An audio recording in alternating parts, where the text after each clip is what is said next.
The lights are on at Michael Eubanks Stadium for the first time this fall. Let's play their first home game of the season.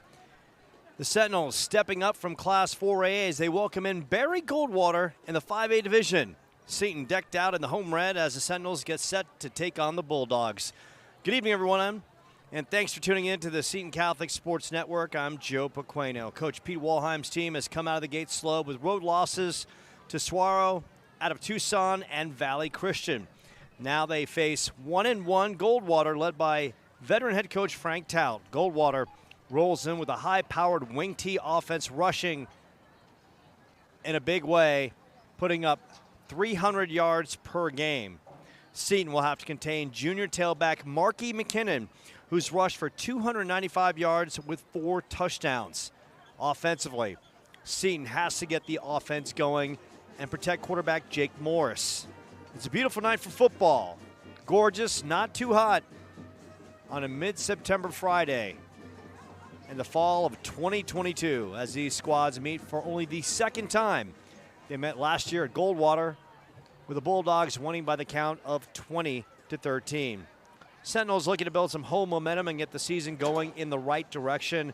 Tonight they have the opportunity against Goldwater. Frank Tout, as we mentioned, the veteran head coach, is in his 4th year at Goldwater. He spent 21 years at Alhambra before making the switch, and he's got that powerful running attack that loves to pound the football. Of course, they have a quarterback under center as well, and that quarterback who leads the way is Brody Drank. He's thrown only 16 passes on the year for 152 yards, but make no mistake, they will pound the football, and then all of a sudden, they'll hit a team with some play action right down the pipe. We talked about the Seton offense needing to get going and give quarterback Jake Morris the time to throw the football. So far, the Seton offense is putting up only 240 yards per game, 120 on the ground, 120 through the air. Morris is the team's leading rusher, averaging 53 yards per game and putting up another 120 yards through the air. Of course, he would love those rushing numbers to go down and have tailbacks like Colton Cooper step up and ground and pound and move the chains. So far, Cooper through 2 games is averaging less than 40 yards per game.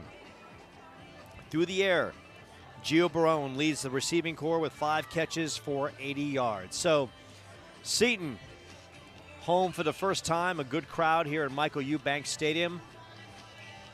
The alumni stepping in, the parents of these young kids who work so hard, and the student body. They've got their hard hats on and the fluorescent colors. It must be Hard Hat Friday. And by the way, we called the Seton Catholic volleyball game last night.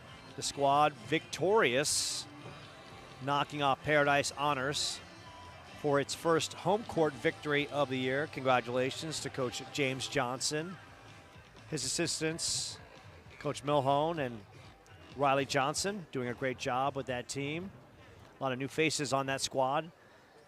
Team learning how to build some chemistry and play together, and last night might have been the match that turns their season around. So congratulations to the volleyball team. Of course, basketball is right around the corner with both squads practicing and getting after it and getting ready for what will be potentially a great fall and great spring of hoops here on Ray and Dobson Road. And of course, we'll have that coverage throughout the season. And let's not forget about soccer and softball and baseball. We do it all right here on the Seton Catholic Sports Network. We are 24/7. Because when the Sentinels suit up at home, Paulo Hutchison, no one better on the live stream. He makes it happen, and yours truly sits at a home computer, and I'm dialing up info, whether it's from the opposing teams or from your Sentinels, and I'm getting information, and I am ready to disseminate it fast and furiously, laser sharp focus. And tonight will be no different. Sentinels at Michael Eubanks Stadium for the first time this fall. A boost of energy from the home crowd would be fantastic. I want to see the student body loud and proud. And by the way, since we're talking about the student body, last night, even though we had the technical capabilities of putting him on the screen, Paulo Hutchison got the pink flamingo on virtually through his graphic software, and I applaud him for that. But last night, the pink flamingo was missing from the home game. Now, Sierra Daniel, the star softball player who's on her way to LSU at some point after, oh, and there it is. The pink flamingo is in the casa. Sierra! Hey, Sierra! So we called out Sierra Daniel just a short time ago, and I called her out yesterday because she was the last person who had the pink flamingo at the volleyball match earlier in the week, and Sierra shows up, and the pink flamingo is out in force. So, and the student body, they're dressed in hard hat construction wear, and the Seton captains rushing out to the field, and that's a great thing to see. Sentinels led by Joe Baker, Nico Pastor. Captains for tonight's game are Joe Baker, Michael Probst, James Williams, and James Williams. The captains for tonight's game, and they get a nice round of applause from the home crowd, and Goldwater stepping out to the field, decked out in their gold and white. And in case you've ever been to Lake Charles, Louisiana, and I have, I've spent some time there, Paulo Hutchison, he's willing to move there because he's that kind of guy who's just willing and so adventurous. Seton squaring off against Barry Goldwater. Seton, of course, in the home red. But Goldwater, their uniforms look like the road uniforms for McNeese State. McNeese State out of the Southland Conference, and trust me, they love their football in Louisiana, of course. LSU, McNeese State, the New Orleans Saints. Not only do they love football, you know what else they love to do? Cook. And they can cook down in Louisiana. And here come the Sentinels. Loud and proud, decked in red, the flag waving, and the cheerleaders with a couple backflips. And we are closing in on getting this going, and the band's going right to my right. You can feel the adrenaline going over there. Catherine Thiel, the volleyball team, has just showed up, making her way through the crowd, and I'm going to find out the premise of tonight's student body construction wear, because I'm inquisitive. And if I'm inquisitive, it's my job to give it to you. So we are going to listen to the stadium announcements and the national anthem, and then we'll get ready for kickoff from Michael Eubanks Stadium. Barry Goldwater and Seton Catholic are members of the Arizona Interscholastic Association and abide by the rules and regulations as set forth by the association to maintain high standards of conduct for schools. We remind you that good sportsmanship is an individual responsibility. Spectator behavior should be courteous and reflect the spirit of good sportsmanship.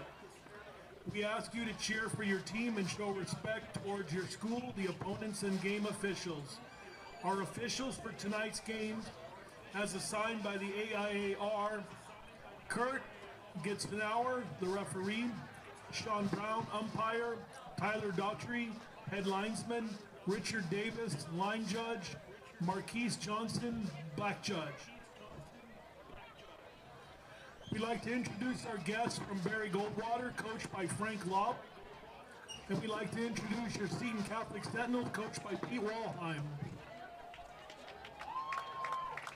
Ladies and gentlemen, please rise and remove your hats as we begin our contest with prayer.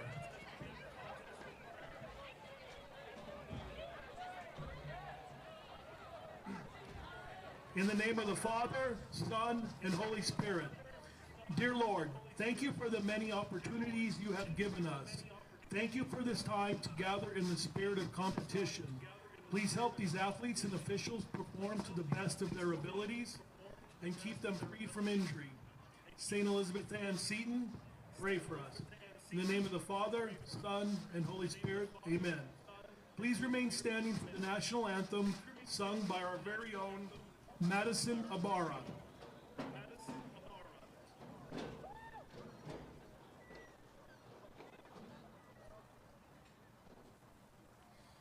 Oh, say, can you see by the dawn's early light what so proudly we hailed at the twilight's last gleaming, whose broad stripes and bright stars through the perilous fight o'er the ramparts we watched were so gallantly streaming, and the rocket's red glare, the bows bursting in air, gave proof through the night that our flag was still there.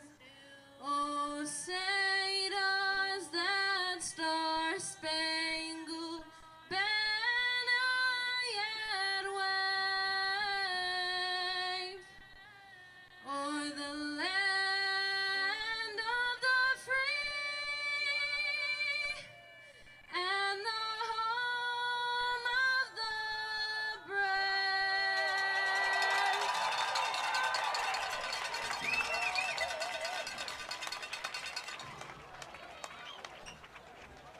Once again, that was our very own Madison Ibarra singing the national anthem.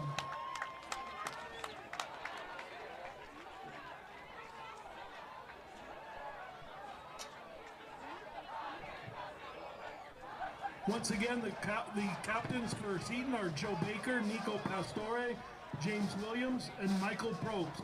The honorary captain tonight is Bell Bank Mortgage.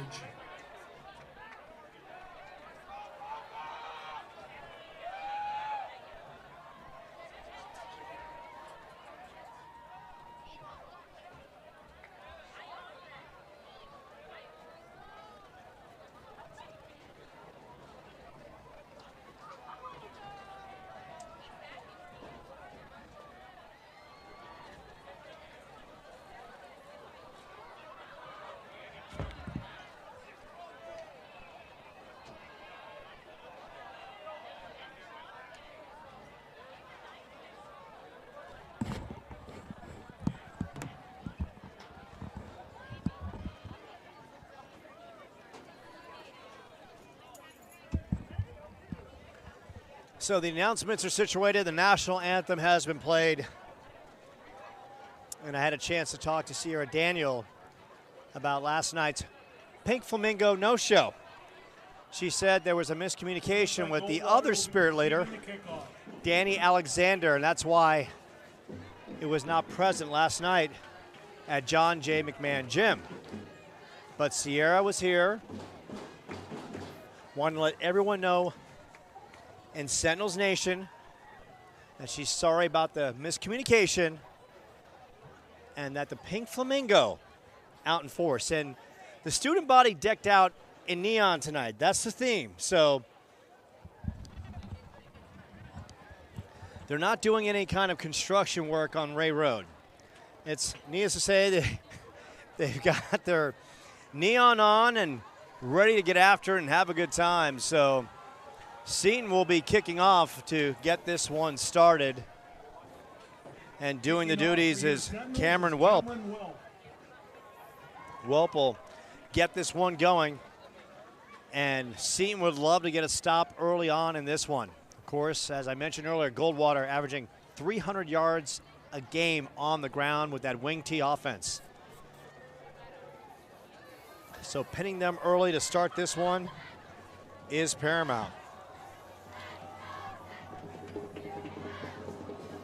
The band has got the drums going, and this one is fired up to the right side and will trickle out of bounds, and a penalty will come out, and that will get the Bulldogs started in good territory. Good night for football here at Michael Eubanks Stadium. Temperatures not torturous whatsoever. Usually you have to hydrate about 5-6 bottles of water during the course of a game, but right now it's actually nice and comfortable. So the Bulldogs will re-kick. That's what they want on the penalty. Assessed out of bounds. So the Goldwater Lori Guerrero, please come to the press box. Lori Guerrero.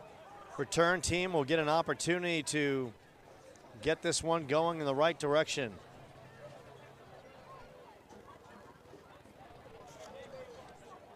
Goldwater coming off last week's loss to Desert Edge. On that back end, Carlos Molina, number 2, and Molina takes the ball to about his own 15-yard line, fumbles the football, picks it up, goes to the right side, and finally gets taken down. So great special teams work by Seton as the Dogs are pinned inside their 30. All right, Goldwater will be starting on their 25-yard line. So you can feel the adrenaline, the energy here at Michael Eubanks Stadium as the Sentinels looking for the first home win of the season, and Goldwater looking to make it 2 straight against the Sentinels after winning at home last year 20-13. Offensively, Brody Drank, number 8, leads the way. Squad comes out in the wing T offense, and it's McKinnon on the handoff. McKinnon working that right side. Short pickup on the play. And that is what you're going to see, a heavy dose of the Bulldogs running the football. So Luke Aguilar on the tackle as the Bulldogs move the ball out to about the 30-yard line. Nice pickup on the play, gain of 5. Drank the quarterback, McKinnon in the backfield. Direct snap. It's McKinnon around the corner. McKinnon breaking outside. McKinnon down the sidelines, and McKinnon won't be stopped. McKinnon, a 70-yard touchdown, and just like that, Goldwater strikes first. We talked about Marky McKinnon, his playmaking ability, 295 yards and 4 touchdowns through 2 games. Broke it on the direct snap, got around the end, and takes his 70 yards for the touchdown. McKinnon starts this one in electric fashion for Goldwater. And a 70-yard touchdown run on their first possession, right out of the gates. Now for the extra point. Goldwater. And Goldwater starts perfect here off Ray and Dobson Road. So 45 seconds in, Marquis McKinnon lights up Ray and Dobson Road. So now Seton will have an opportunity to go to work offensively. And the big thing for the Sentinels, protect Jake Morris.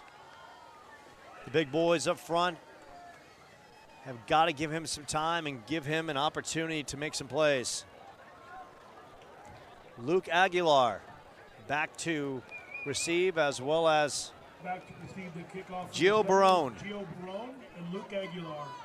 Big fan of both those young men. They play this game hard and they play to win. So now the Sentinels need to rise to the occasion right here on their home turf. Goldwater striking first and striking quickly. McKinnon around that right side.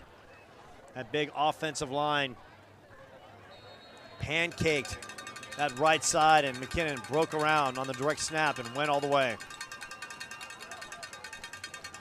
So now Goldwater going to work.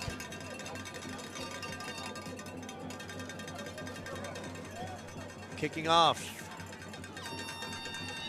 And here we go on the back end.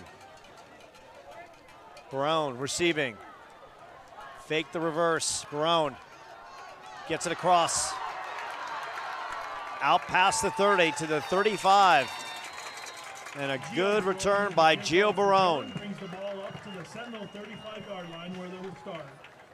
So Jake Morris had a really good year last year throwing the football, over 1,500 yards. He had Mikey Williamson to throw to, as well as Mikey Castro in the backfield. Those two guys are gone. So the next wave of Sentinels have to step up. A couple wide receivers up top, one down below, one back set. Handoff. Breaking outside. Good run. Ball is fumbled. It's on the turf. Scramble for the ball right now. On the run for the Sentinels was And Ryan the Sentinels come up with it. top 5. And a big fumble recovery by Philip Hansen. So a great run ripped off by Ryan Creech, but then lost the football. Two wide receivers up top, one down below. Morris, quick throw. And that ball sails high, looking for Pass from Nicholas Morris was Pongrantz. intended to Nick Pongrantz was incomplete. So it's a 3rd and 6 for the Sentinels at their own 39. Morris, quick step drop and had a defender bearing down on him. Sentinels I formation, one wide receiver up top, one down below, handoff. It's Creech. And Creech close to a first down. Creech on the carry, gain of about 4 yards. And that's going to move the chains. First down by Ryan Creech. So the Sentinels coming out playing some power football, and Creech running hard. The young man getting his opportunities. And Coach Pete Walheim would love to see the Sentinels work on that clock. Sentinels pounding the football yet again. Working that left side. This time Creech with a short gain. Creech with the carry, gain of about 3 yards. Call it a gain of 3, a 2nd and 7.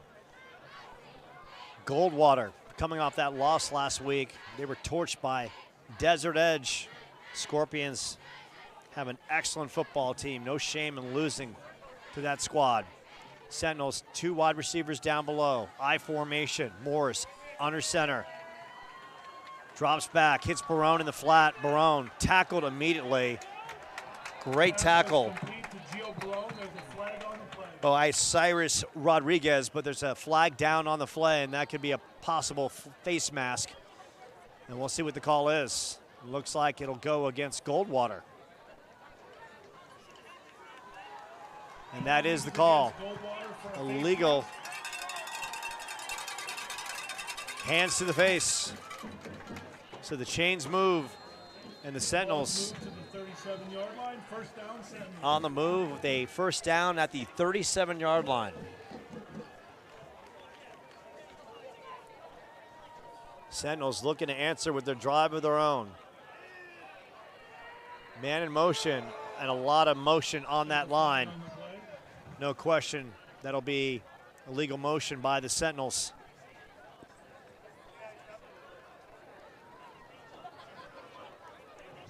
Referees are talking it over. A quality crew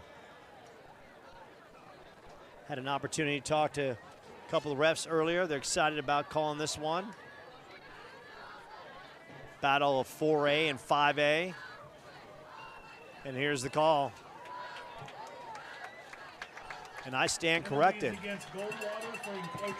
Offsides against Goldwater. So the Sentinels That brings up a 1st down and 5 for the Sentinels. A 1st and 5 at the 32-yard line. Barone up top, 2 wide receivers down below. Man in motion. Handoff inside. Good run inside. Excellent work by Luke Aguilar. Aguilar powers for another 1st down. So a quality response by the Sentinels. Sentinel 1st down. And what I'm liking right now is the offensive line is showing out to play. They're pushing the defenders off the ball and giving Jake Morris and the rushing attack some time. Morris under center. Going back to Luke Aguilar, and that time Aguilar is eaten up on the play. Great open field tackle by the Bulldogs. Bulldogs have got some athletes. We saw that on the McKinnon 70-yard touchdown run. Stepping in, Ryan Creech back at running back. Morris in that huddle with his teammates. They break it. I formation, Barone up top. Another wide receiver down below. Morris, handoff. It's Creech, and Creech is bottled up at the line. Goldwater right there. Excellent tackle by Osiris Rodriguez. Leads the team in tackles. Coming in, a playmaker on defense. So now it's a 3rd and 10. What do the Sentinels dial up here? Creech stepping out. Passing situation. Make no mistake, Jake Morris could sling it down the field. Morris under center. Inside handoff. And that is gobbled up. Luke Aguilar with nowhere to go. On the carry for the Short gain on the play. For a gain of about 3 yards. So it's a 4th and 7. And the Sentinels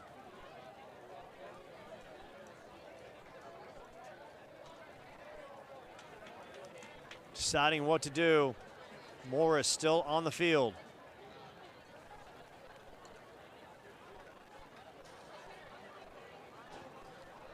Sentinels I formation. Morris under center. Looking to draw Goldwater off sides. And he just might have done that on the play, but instead it's a illegal motion against the Sentinels. So now they get pushed back, and now it's a long yardage situation. And the Sentinels now with a 4th and 12 from the 25.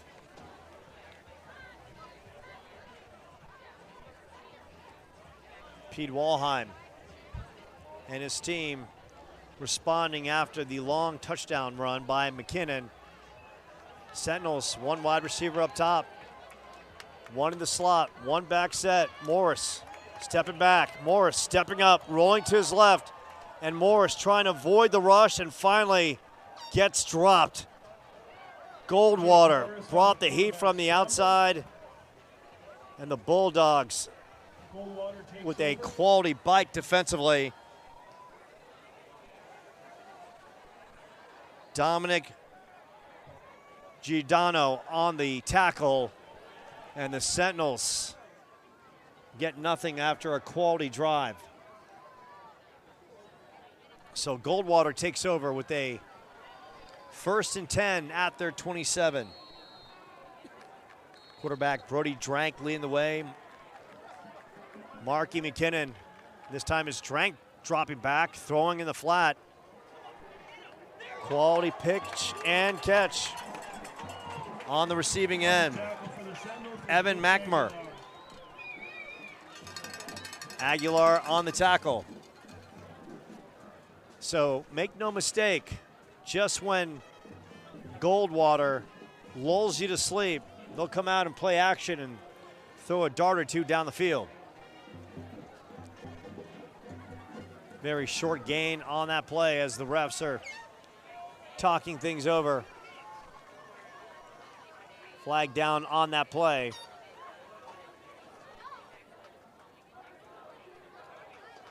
Frank Tout, the veteran coach, looking for an answer. And the call goes against Seton. Penalty was against the Sentinels. So after a quality defensive play, Seton draws the penalty, and Goldwater will capitalize and move the ball out to the 44-yard line. Bulldogs in that tight offense. They run the reverse. This one to Rodriguez. Rodriguez around the end. Rodriguez down the left side, and Rodriguez finally knocked out of bounds. Cameron Welp, the touchdown saving tackle. As Osiris Rodriguez on the reverse. McKinnon to Rodriguez, got around that left side, motored up the field, and finally it was Welp. Touchdown saving tackle. So it's the Bulldogs yet again on the move. Come out with that tight formation. McKinnon in the backfield. We have flags on the play. And there's a flag down on the play. And it looks like that's going to be against Seton for offsides. Penalty was against the Sentinels for encroachment. And right now, Seton's got to tighten things up.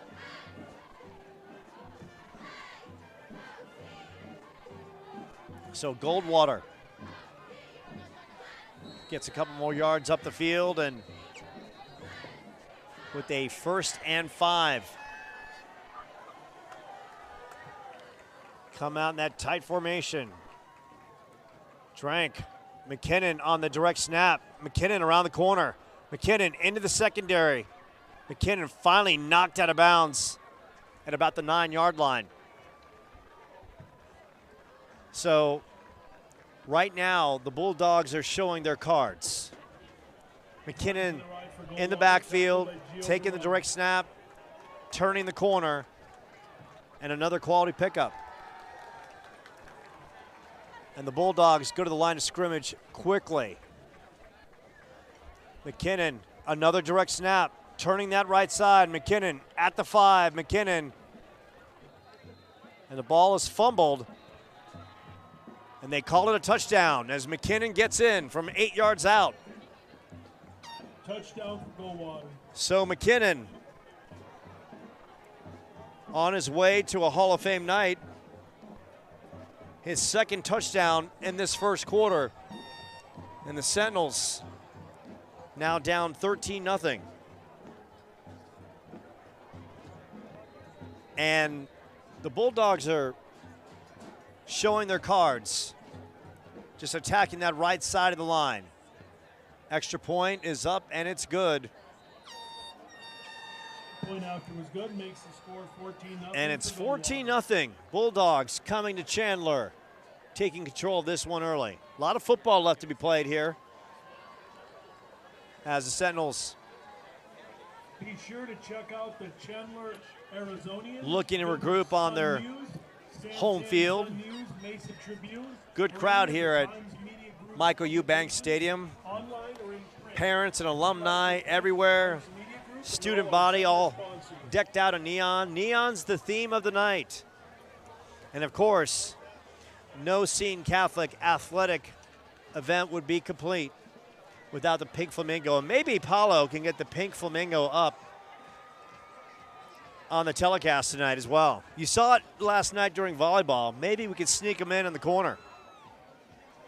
Back to receive So for the Sentinels, Gio Barone and Luke Aguilar. Aguilar and Barone back to receive as Goldwater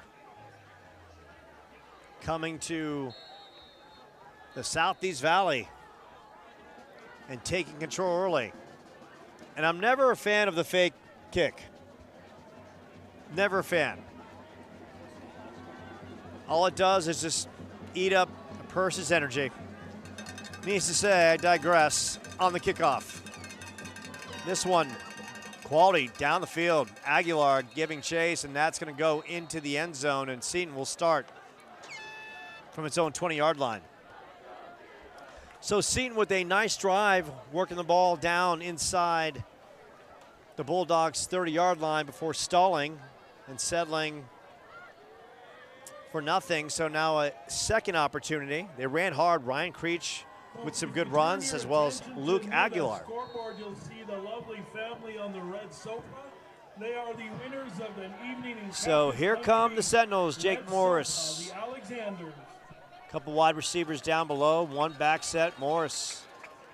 And there's another penalty down. And Sensi Alexander, thank you. And that one is Penalties against the Sentinels. goes against the Sentinels. And there we go. Paulo punching up the crowd view. We've got some neon going. Yeah. How about Jen Hutchison working the live remote camera? Yeah, and now Jen has put the camera down.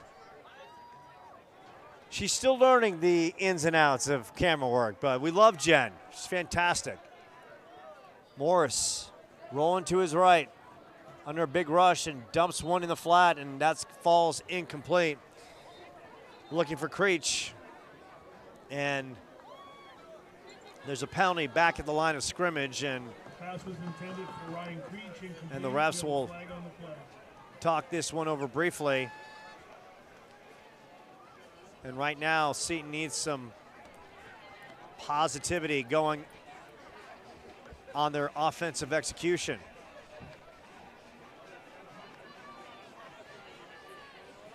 So the refs. And we've got a hold against Seton, and that's going to march the Sentinels farther back. Was a holding call against the Sentinels. So that's going to push them farther back as they begin their second drive of the night.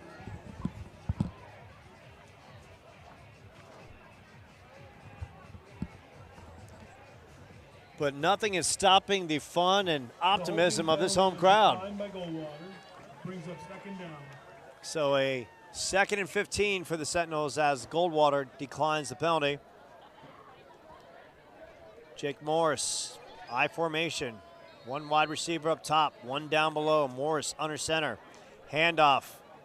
Colton Cooper working that left side, and Cooper. Very short gain On the carry for the over the Sentinels, 20-yard Colton line. Cooper, gain of about 6 yards.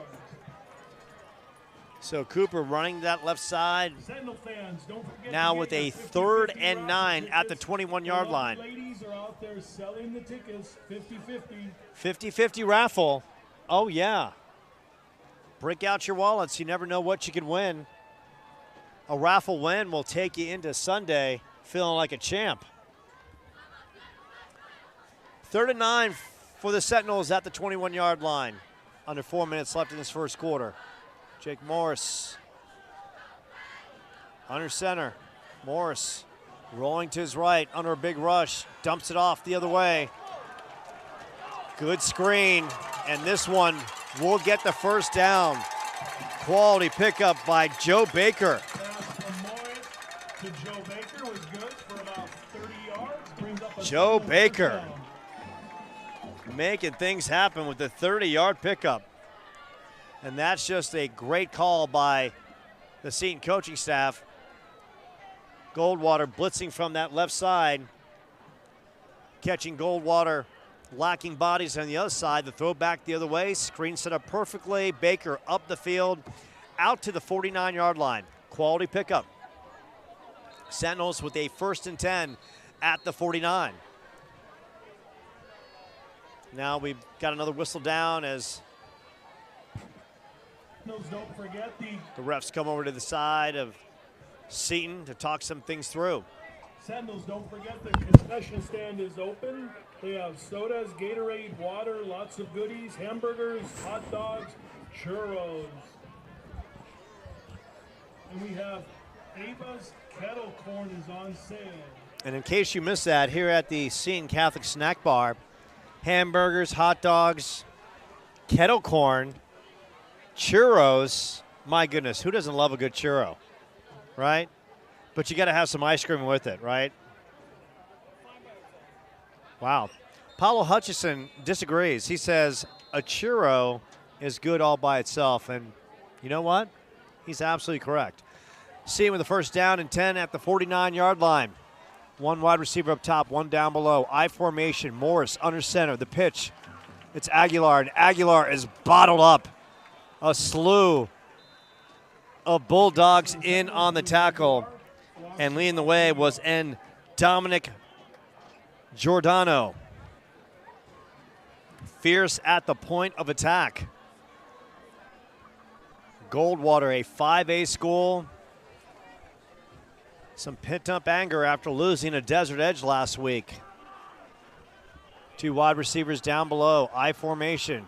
Morris under center. Inside handoff. Going forward. Joe Baker for some tough yards. Call it a gain 3. So it's going to be a 3rd and long situation for the Sentinels. At the 50-yard line. Can they dial up a play down the field? Jake Morris under a heavy rush. One wide receiver up top, one down below. Baker in the backfield. Aguilar in motion. Morris, shotgun, dropping back. Morris under rush, and Morris is dropped. Big time rush by outside linebacker Osiris Rodriguez. Rodriguez bringing the heat from that left side. And Morris picking himself off the turf. And the Sentinels will have to punt. So the drive started promising with the screen pass to Baker for a gain of 30, but the drive, like the first, stalls. And Seton will have to boot it away. Back to punt is Jake Morris. Morris gets it underway on the back end and not touched by Carlos Molina. When the Sentinels down the football at about the 27-yard line. So the Sentinels with an injury on the field.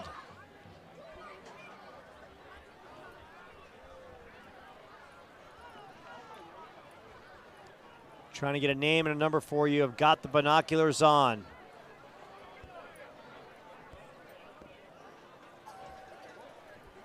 Looks like the young man is holding his left hip.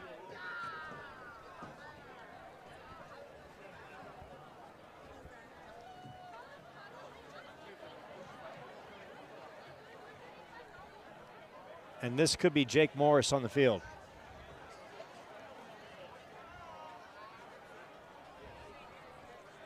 It's not Jake Morris. I see Jake Morris now sitting down, getting some work done. And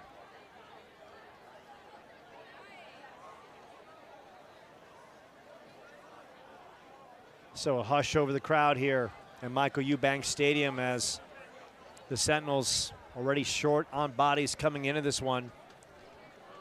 Danny Alexander, the lineman, was lost last week with a shoulder injury.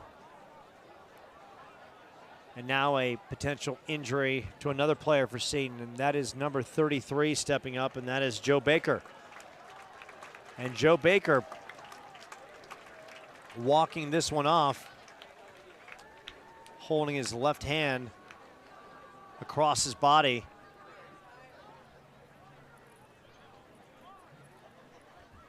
So Baker drinking some water, that left arm in a locked position as he slowly walks to the bench. Hopefully he can get back into this one. Goldwater will take over. So here come the Bulldogs. They've scored on 2 possessions. Marquis McKinnon with a 70-yard touchdown run on the direct snap, and then McKinnon again on the 8-yard run. Drank dropping back. Drank downfield. And this one is caught. Excellent catch by number 12, Evan McMur. Pass was complete. Just a great throw by Brody Drank, and Evan McMur getting up like a champ for the reception. So the Bulldogs showing it all offensively, running hard and throwing some darts down the field. McKinnon, Drank in that backfield. Drank dropping back yet again, throwing to that right side. This one out of bounds, looking once again for McMur. And there's a flag down on the play. Under 37 seconds left in this first quarter. Glad you could be with us here on the Seton Catholic Sports Network. Paulo Hutchison on the live stream. Joe Pequeno on the call. False start against the Bulldogs, so Seton gets a break, and that will march the Dogs back to the 50-yard line. Of course, Seton in the home red and the Bulldogs in the visiting gold and white uniforms. Led by longtime coach Frank Tout in his 4th year. Seton led by coach Pete Walheim. Bulldogs with a 1st and 15. Drank, McKinnon on the direct snap. This one goes to Rodriguez. Rodriguez inside. Rodriguez at the 30, 25, 20, 15, and Rodriguez will go all the way for the 50-yard touchdown. Touchdown for Goldwater. Goldwater strikes yet again on the ground. Osiris Rodriguez on the reverse from McKinnon. Up and in. 50-yard strike.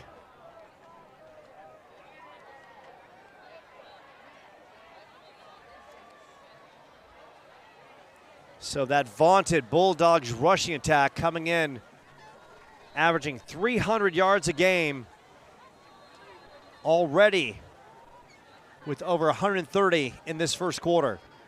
Extra point is up, and it is good. The point after is good, makes it And a 21-0 Goldwater lead. So the Sentinels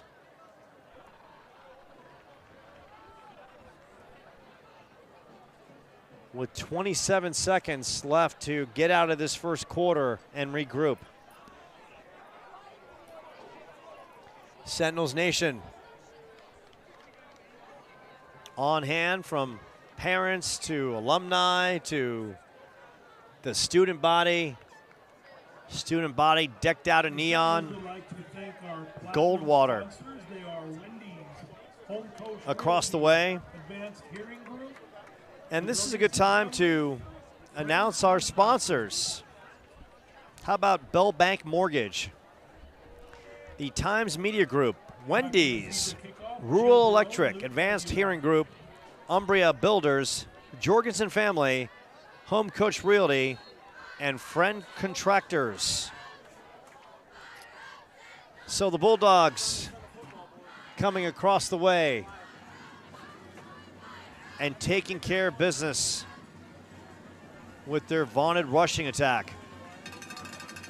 Sentinels, Barone and Aguilar back, and this one is booted. Aguilar with an opportunity, takes it out, gets it past the 10, the 15, the 20, 25, out to the 31-yard line. On the return for the Sentinels, Luke Aguilar. Returned it for about 30 yards. Nice return. Some positivity for the Sentinels in this first quarter. They've moved the ball at times effectively with drive stalling inside the Bulldogs 30 and roughly their own 45, 50-yard line. So Jake Morris in the offense. Michael Probst, big body stepping in. Sentinels, 2 wide receivers down below, 2 up top, 1 back set. Morris in the gun, takes a snap. Morris out in the flat, Fires it to Aguilar. Aguilar up the field, and Aguilar still on his feet. Aguilar down to the Bulldogs' 44-yard line. Great work by Aguilar. A gain of about 19 on the play.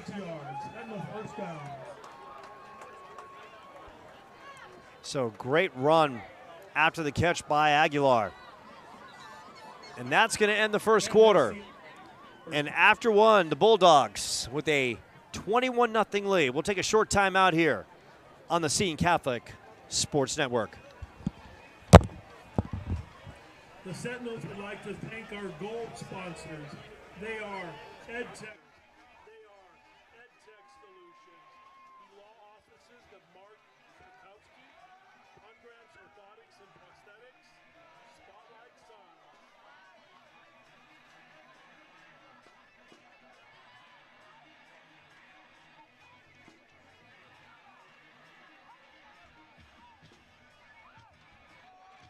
We'd also like to thank our bronze sponsors. They are Dairy Queen, Light Ortonics, Bailey, Intellis Construction Services, Maestro's Garbage Company, Scott's Training Systems, and the Schoonover family.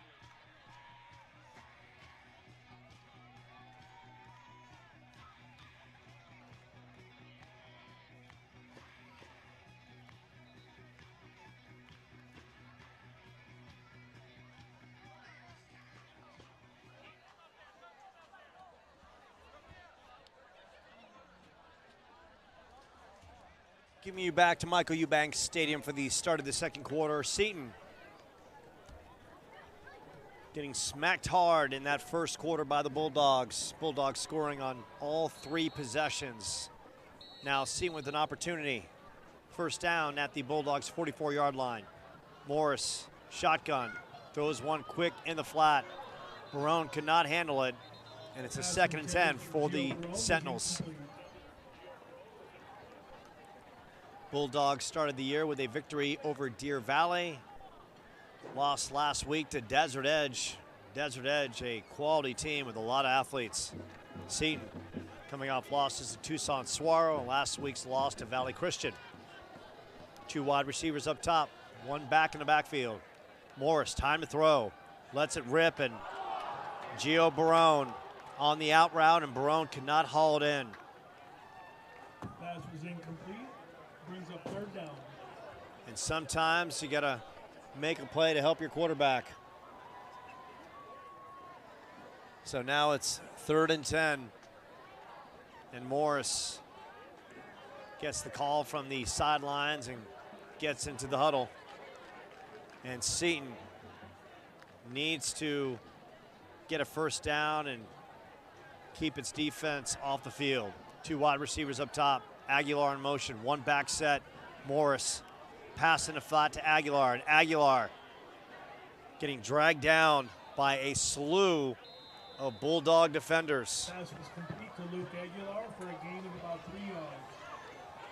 Short pickup on the play, and that's going to bring in the punting unit. So Jake Morris had some time to throw and had a pass down the field that Gio Barone could not bring in. So Sentinels will have to boot this one away.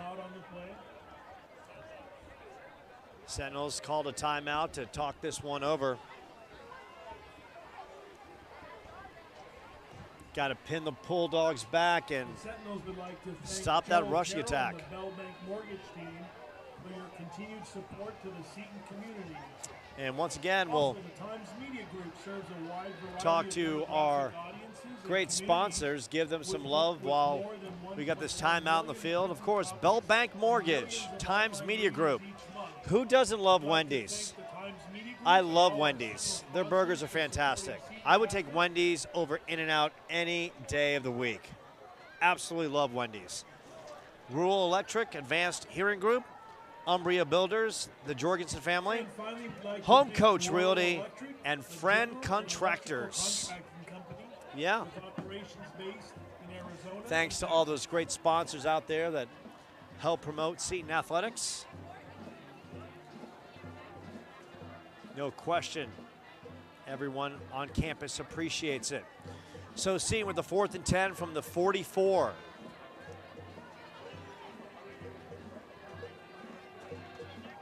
And back to punt.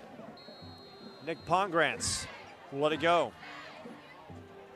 Pongrantz, good snap, and the Bulldogs not playing for the return. We'll just let this one roll, and they'll start this drive at about their 15-yard line. So far the Bulldogs 3 for 3 on offensive possessions. A Marquis McKinnon 70-yard run on the very first drive. Then McKinnon on a direct snap, 8-yard touchdown run, and then Osiris Rodriguez on the reverse 50-yard touchdown run, and that is where we are, 21-0 Bulldogs. Bulldogs coming in with that vaunted rushing attack. They've got McKinnon and Rodriguez in that backfield. Brody Drank, their quarterback. McKinnon, handoff to Rodriguez, and this time Rodriguez is bottled up. Call it a gain of 4 on the play. And a 2nd and 6 for the Bulldogs. Good tackle by Ryan Creech to prevent Rodriguez from going any farther. So a 2nd and 6 at the 19. Franked out, and the Bulldogs doing what they do, and that's ground and pound. Tight formation again. McKinnon in that backfield. This time direct snap McKinnon, and he is met at the point of attack. Great tackle by Nico Pastor. Pastor, middle linebacker position, just ate that play up. That's what I want to see, some physicality at the point of attack, and Pastor said, not on my watch. Stop that play cold. So a 3rd and 3, Seton with an opportunity to get off the field. An opportunity to step up defensively. McKinnon, Rodriguez. McKinnon on the direct snap, gets to the outside. McKinnon breaking outside at the 50 and finally taken down at the 49-yard line, but there's a flag back at the line of scrimmage. And this could go against Goldwater. Referees are talking this one over. Looks like we've got a holding penalty against the Bulldogs, and that is the call. So that will back them up.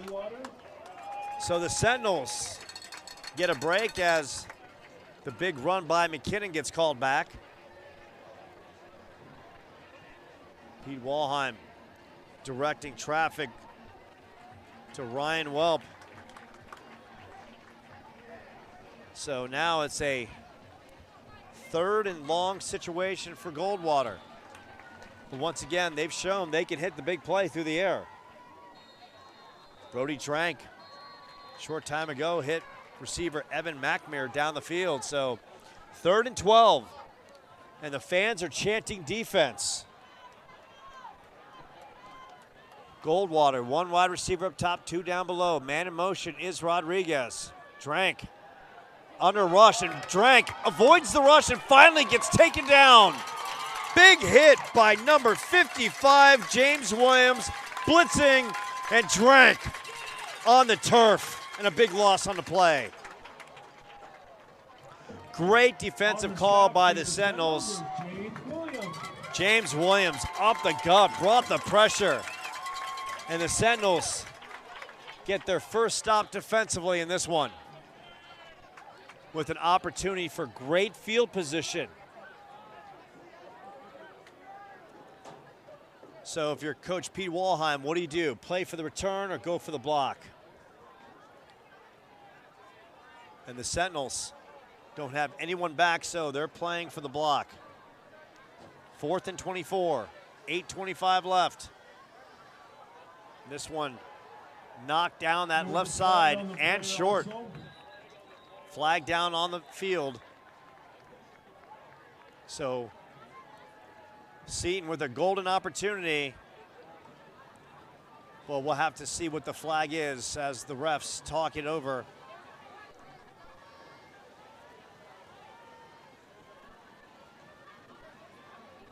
And it goes against Goldwater, so Seton's going to decline it and have excellent field position. So Seton with a golden opportunity. Excellent field position. Penalty was against Goldwater, declined by the Sentinels, and they take over. Ball in a beautiful position on the 19-yard line. Morris, one wide receiver up top. I formation for the Sentinels. Jake, handoff, inside. Creech into the secondary. Finally taken down at about the 5-yard line. Gain of about 7 yards. Ryan Creech busting up the middle. And you can feel Sentinels Nation coming on. Ryan Creech up the gut, and great blocking up front by that Sentinels crew. 1st and 5 at the 5. I formation for Sentinels. Aguilar down below, inside handoff, Creech up the middle. And Creech taken down inside the 5 to about the 3. On the carry for the Sentinels. In on the tackle, number 21, Aiden Acosta. So the Sentinels, you can hear it, knocking on the door. Sentinels student body standing loud and proud, rooting for their classmates. The cheerleaders on the edge. Sentinels looking for their first home score of the year. Coming out with the I formation, playing power. Morris, handoff, Creech, and Creech is bottled up. Taken down by big number 66, Javion Witt, the nose guard. Javion, a massive human being. No question, he bench presses a couple trucks in his spare time. Timeout for Seton. So Seton will call a timeout. And Jake Morris looking at the coaching staff and the offensive unit coming over, talking this one through. A big critical 3rd down. And we'll take a short timeout here with the Sentinels trailing 21-0 to Goldwater.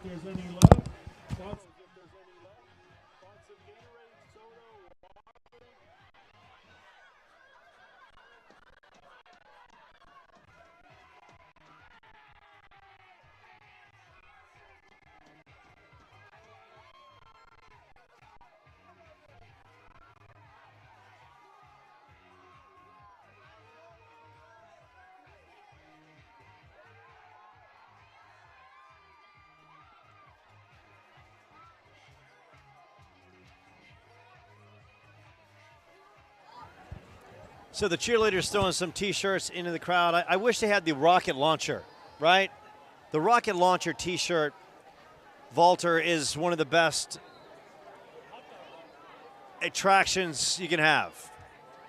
I just like to buy that at the house so I can just launch T-shirts across my house. Needs to say 3rd and 4 at the 4. Sentinels coming out, power formation, handoff inside, up the gut, it's Creech. And the Sentinels are on the scoreboard on the 4-yard touchdown run by Ryan Creech. And Sentinels Nation, loud and proud. The confetti's up. The bells are banging. And Ray Dobson is kicking. Ryan Creech running hard. That Sentinel touchdown is brought to you by our own Joel Carroll at Bell Bank Mortgage. And give a lot of credit to that Sentinels offensive line. Punches some holes in the middle. On for the extra point. It's Cameron Welp. Welp, perfect snap. Welp up. And this one is no good. point after was no good. Makes the score 21-6. So it's 21-6. Sentinels come up with the defensive stand, then march the ball right down the field on their third possession. And Ryan Creech, plenty of bad attitude and bad intentions on that drive.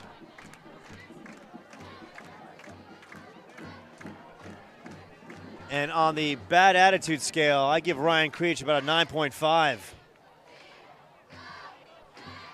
About an 8 for the attitude, another 1.8 with the physicality.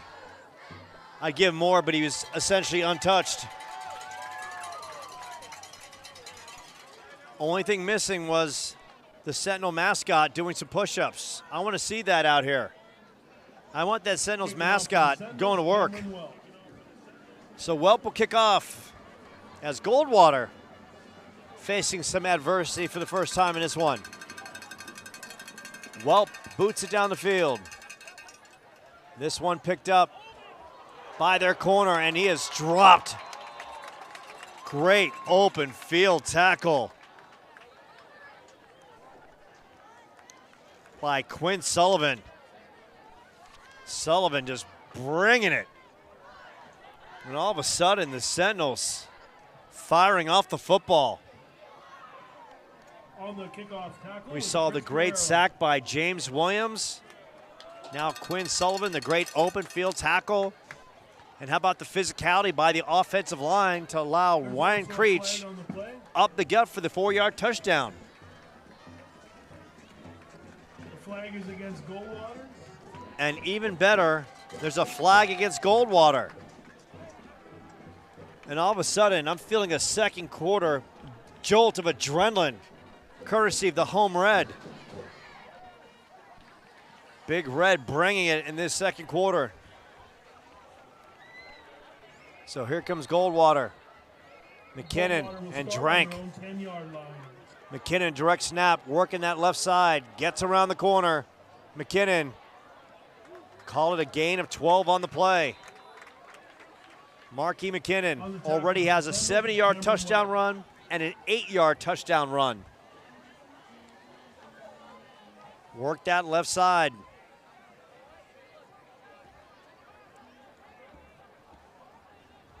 Goldwater running that wing tee. McKinnon in that backfield, as well as Osiris Rodriguez. This time it's Rodriguez. Rodriguez gets to the outside. Rodriguez at the 40, cuts back inside the 50, down to the 44-yard line. Osiris Rodriguez. Goldwater with a little misdirection, and Rodriguez busting it into Sentinels territory. And once again, the Bulldogs on the move at the Sentinels' 45-yard line. Under 6 minutes left in this first half. Sentinels trailing 21-6. McKinnon, Rodriguez in that backfield, along with quarterback Brody Drank. McKinnon direct snap. McKinnon picking his way. And good tackling by the Sentinels.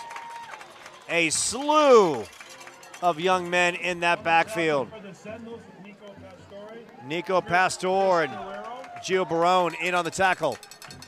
And James Williams. Good work by the Sentinels front seven.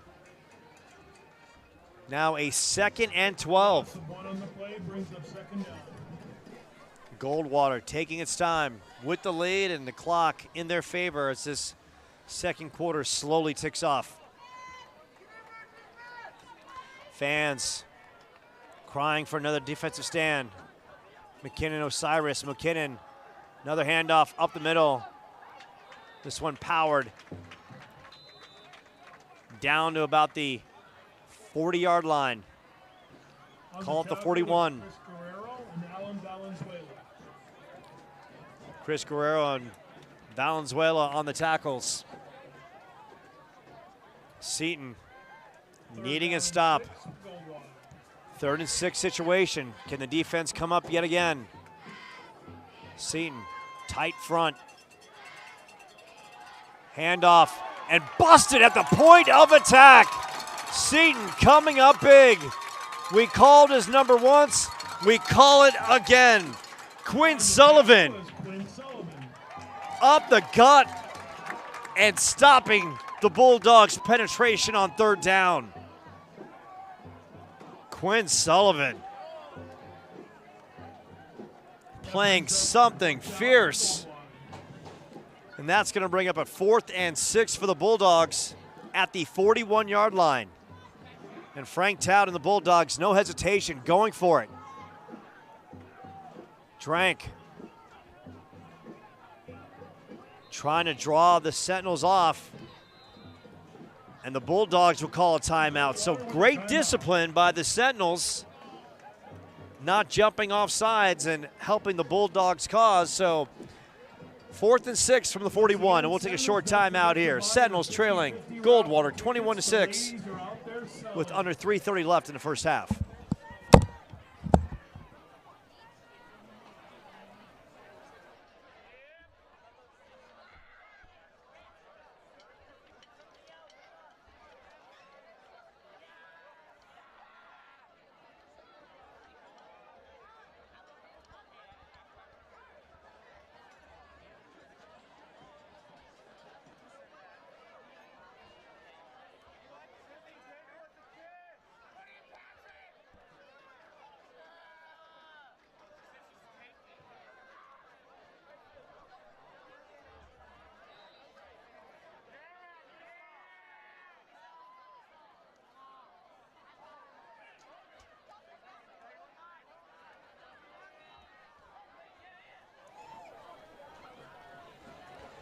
So the Sentinels with an opportunity to stop the Bulldogs on downs and get the ball back in great field position. 4th and 6 for the Bulldogs at the Sentinels 41. Bulldogs, a couple of receivers up top.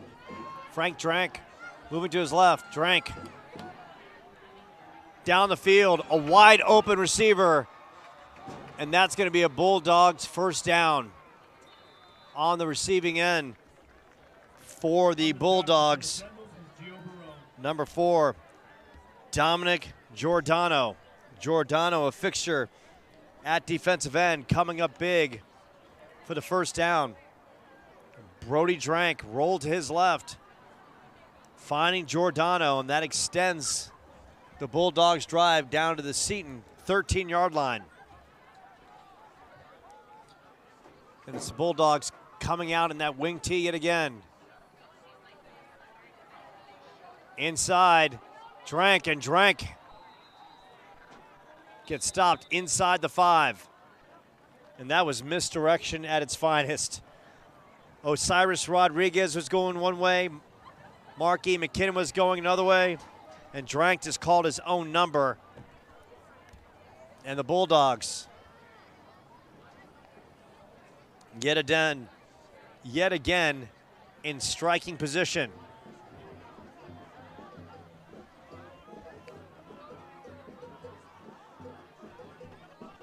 First down at the Seton 3.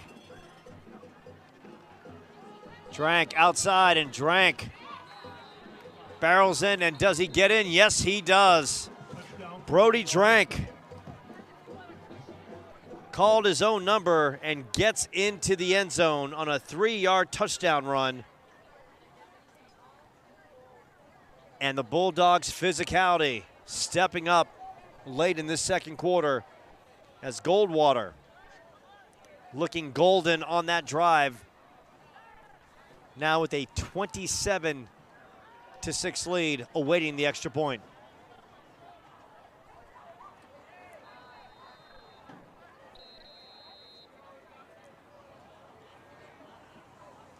Perfect snap, and this one is up and good. Can't say enough about the kicking efforts tonight by Angel Garcia, the senior, 5'9", 210 pounds, and he is sure perfection on those extra point attempts. So Seton now trailing 28-6 with 2 and change left in this first half. Sentinels, great drive last time, getting in on the Ryan Creech 4-yard touchdown, but the Bulldogs answer. Big pass play by Brody Drank to a wide open Dominic Giordano on 4th down, a key play in that drive. And that set up Drank on the keeper for the 3-yard touchdown. So Barone and Aguilar back. Bulldogs will once again fake the kick and then go back in their set position. And I think if anything should be outlawed in high school football, that should be outlawed. The fake kick. I'm all about the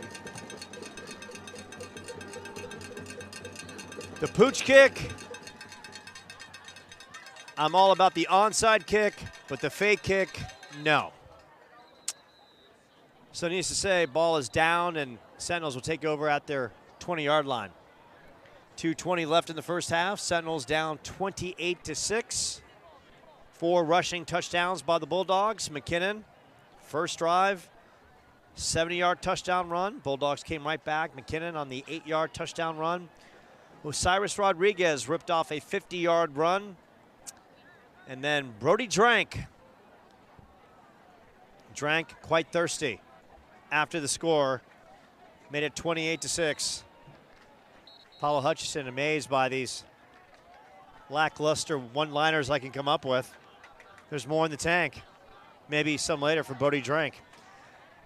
Good tackle by the Bulldogs at the point of attack as we close in on 2 minutes left in this first half. So the Sentinels, quarterback Jake Morris, make no mistake, Jake Morris can throw the football. A talented young man in that pocket. Just give him some time. Morris talking to his teammates as they break the huddle. 2 backs in the backfield. 1 wide receiver up top. Morris. Quick throw in the flat. And that one is almost picked off. That one sailed on Jake. And Dimitri Reese, if he caught that one, he's walking into the end zone. So the Sentinels get a break.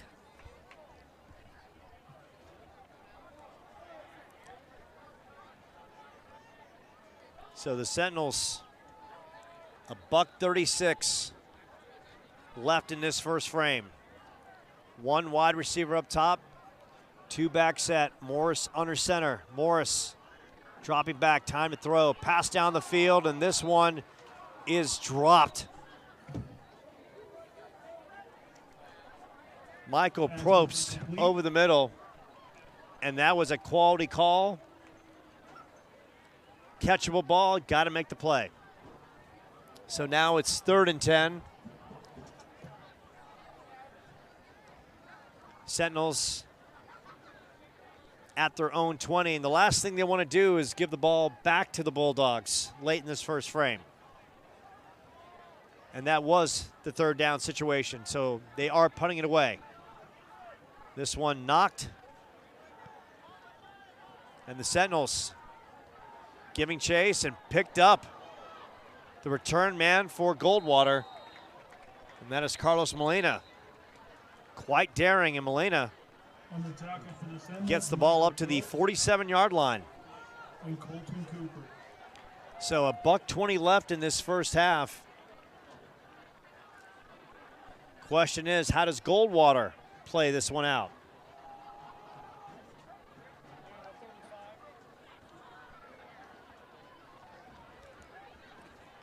Seton defensively has to step up here, keep Goldwater off the board. So Goldwater showing 1 wide receiver up top, 1 down below. Brody Drank, shotgun. Drank will let it throw. Drank under big rush, loses the football. Great rush on the end by the Sentinels. Colton Cooper coming up. Nice play by Cooper. Flag down on the play. Looks like this will go against Goldwater. So Seton needed something good to happen defensively. And Cooper with the rush on Brody Drank coming off the edge.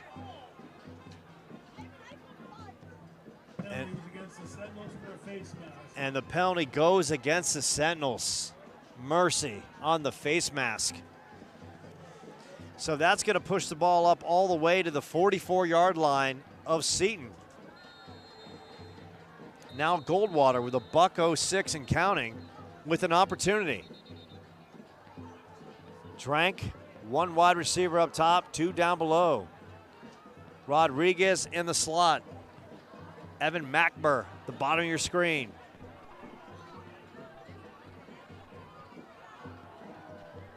Referees talking this one over quickly. Trying to get the yard markers in the proper place. And the degree of difficulty of that sometimes, it's like splitting an atom. So needs to say, the world is now a better place and we're almost back to live action. 1st and 10 at the 44. Drank, shotgun. One wide receiver up top. Rodriguez, Mackmer down below.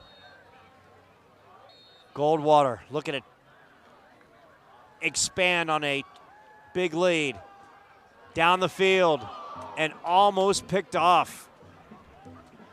Playing center field on the play was Declan Hermes. All he had to do was take a couple steps back, and he might have called a fair catch on that one.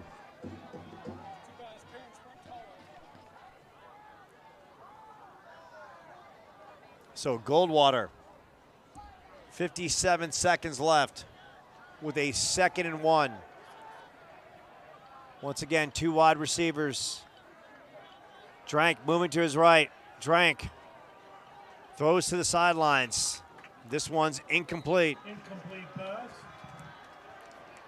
So the Sentinels holding strong.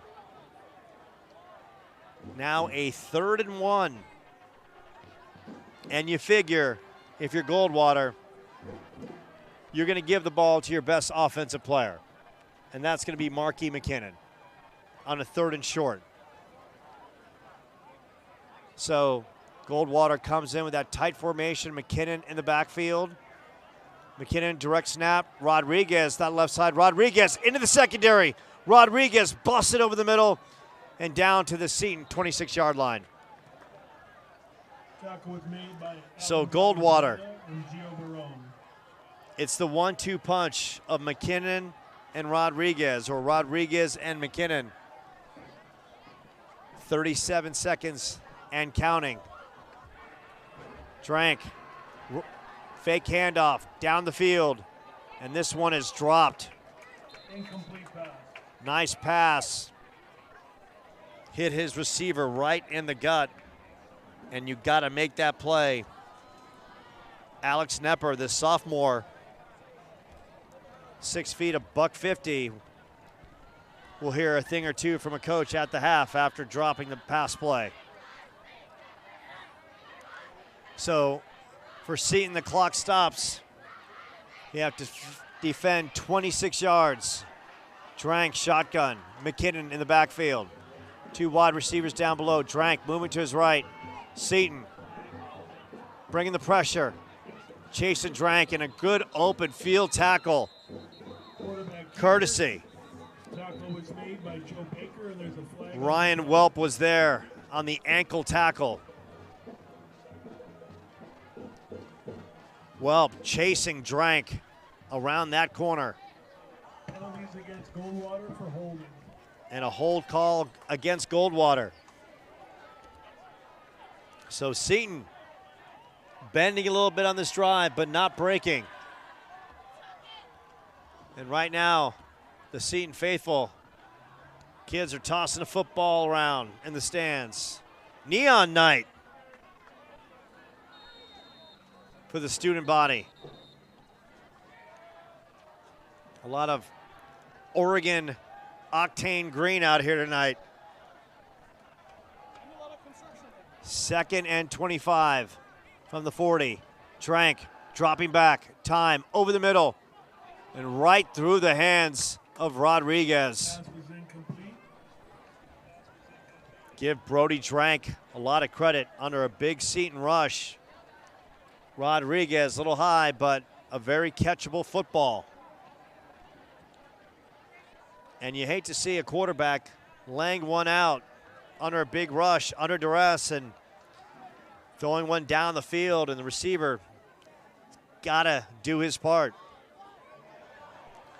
Much to the delight of Seton Catholic on a 3rd and 25 at the 40. Drank, time to throw. Little pass in a flat, and this one's low and incomplete. And the pass was incomplete. Brings up a 4th down. Looking for Evan Mackmer. A little wide receiver screen, and 4th and 25. So the Seton defense, loud and proud, late in the 2nd quarter. 13 seconds left, and if you're the Bulldogs, you got nothing to lose. Chuck it deep. And they might do just that. Brody Drank, Mackmer down below, the big play, wide receiver. Timeout, Sentinels. And the Sentinels will call a timeout. And we'll take a short timeout here on the Seton Catholic Sports Network with your Sentinels trailing the Bulldogs of Goldwater by the count of 28-6.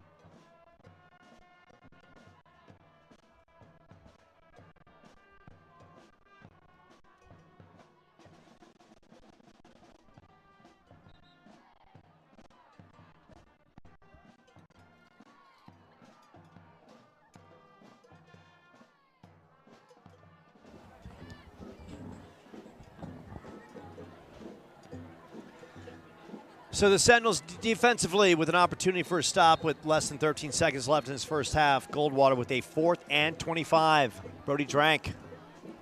Shotgun. Rodriguez around that left end. Rodriguez gets taken down at about the 30-yard line, short of the first down. So defensively, Sentinels. But there's a flag down on the play, and there's been a flag down just about every other play. And that goes against Goldwater, but of course the Sentinels will decline it because they don't want to give Goldwater another opportunity. So they'll take the ball down at about the 30 or so, and the offensive unit will step on the field led by Jake Morris, and Sentinels will most likely down this one to end the first half. Sentinels, don't forget to visit the concession stand for your halftime goodies. And just a reminder, at the concession stand, you've got kettle corn. Who doesn't love kettle corn? You've got hot dogs, you've got hamburgers. How about some churros? And once again, Paulo Hutchison dialed in on this one. You don't need ice cream with churros. A real man doesn't eat ice cream for churros. Just give me the churros, and I'll love them just like that. So Seton coming out, 7 seconds left, and they're going for it. Morris under a big rush, and Morris gets taken down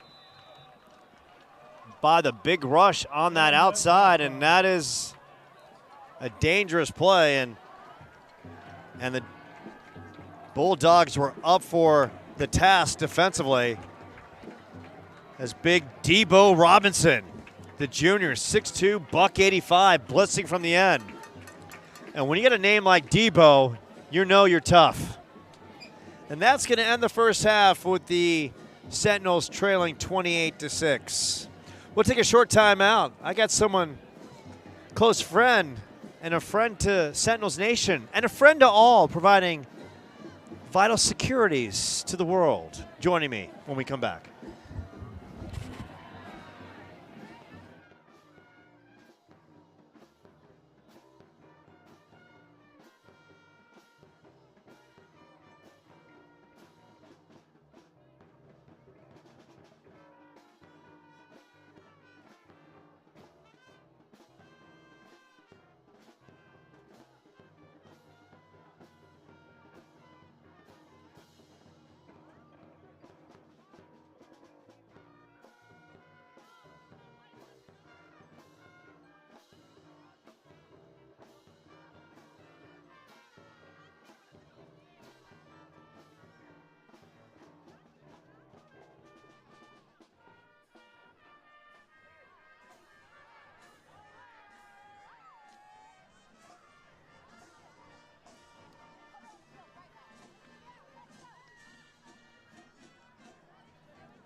Trailing the Barry Goldwater Bulldogs by the count of 28-6. Bulldogs started fast on a Marquis McKinnon electric 70-yard touchdown run down the sidelines. Then McKinnon came right back with the 8-yard direct snap keeper. Cyrus Rodriguez went 50 yards for a 21-0 Goldwater lead. Then Sentinels with a great defensive stand, and Ryan Creech busting up the middle for a 4-yard touchdown. And all of a sudden, my man bag with 1,000 items in it fell, and I've got like 1,000 pens, because if the zombie apocalypse hit the world today, let me tell you something. I might not have enough food, but I'll have enough pens to write like help me letters across the universe. So right now we got some halftime festivities with the cheerleaders on the field, and the Sentinels trailing 28-6. When we come back, we're going to talk to the original Jake from State Farm, and as far as I'm concerned, the only real State Farm commercial agent. And by the way, he is my State Farm agent as well, and that's Pat Minnis, coming in right up here on the Seton Catholic Sports Network.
give it up for your Sentinel Palm team.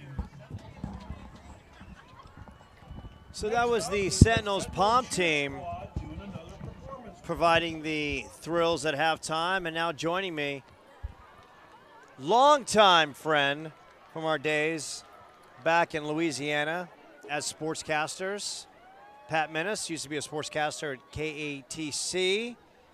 Now he hung up his sportscasting days and is now a State Farm agent here in Arizona. He's also my State Farm agent. And by the way, Pat was the original Aaron Rodgers sidekick in the State Farm commercials. And Pat, glad to have you with us. Yeah, glad to be here, Joe. Thanks for doing this for Senior Catholic. No problem. Really good job. Thank you. And Pat, let's go back to your days of Louisiana and your days of being a sportscaster. And you were one of the elite sportscasters back in the day in Louisiana, and our friendship blossomed from there. How much fun did you have covering all kinds of sports, and what are some of the best memories you have? Actually, memories like tonight, as you know, Joe, back in the day, Friday Night Football was the name of the game for whatever affiliate you were working for in Louisiana. It's intense. In Louisiana, every little town has their football team, and it's the biggest night of the year. So it was a lot of fun, and they had so many good players come out of Louisiana, as you know. Kevin Falk covered somebody like that. Peyton Manning was down there, Eli Manning, all those guys. So it was a lot of fun, and high school football is the best because it's still – actually, now it's the only pure sport we have because everybody else is getting paid. Yeah, you know, you kind of talk about those Friday nights, Pat. And for a sportscaster, what's that like for that Friday night when you've got teams all over your regional location that you got to cover, and then having to go on last second and trying to juggle about 8 to 10 games you got to, like, call on the air? What's that like for you? It was a lot of fun, actually. It was a big challenge because in Louisiana, I was in Lafayette, but we had teams 50 miles away. So we'd have to send photographers out there, and we would cover 15 games a night. And you have to know who you're talking about when they come on the air. And you know that, Joe. I see you here with your shot sheet, and you have to have that, and you have to know. And being in a community for long enough, you get to know all the players and the coaches. But it was a lot of fun because, like I said, the high school football in Louisiana, it's second to none. I know people talk about Texas, but Louisiana is just as tough. No question. Great football played in Louisiana, and everyone talks about the hotbed of recruiting like in states like Florida and Texas and California. But the names you mentioned coming out of that state, the Mannings, Kevin Falk, who was such a fixture at LSU, and all those players that continue to come out of that state. And what was it like for you? Of course, you covered Louisiana Lafayette, and you made numerous treks to cover LSU and the Saints as well. What was it like to be in that kind of atmosphere where you covered some big-time collegiate athletes, some big-time collegiate games, and, of course, the NFL right down the street? It was a lot of fun. I got to cover Nick Saban when he was at LSU, got to go to his practices, and that was very interesting because he is about as intense as you think he is. He is so on top of those guys, and to watch him lead his team and turn that program around and to see what he's doing at Alabama is just incredible because he had talent at LSU, now has talent at Alabama, and he's a perfect college coach. NFL coach, not so sure because of his techniques and his motivational style, not so sure that works with guys that are making more money than he's making, but in Alabama and Louisiana it definitely worked. But it was fun because I also lived in North Carolina. I covered Carolina basketball, Duke basketball, the Panthers.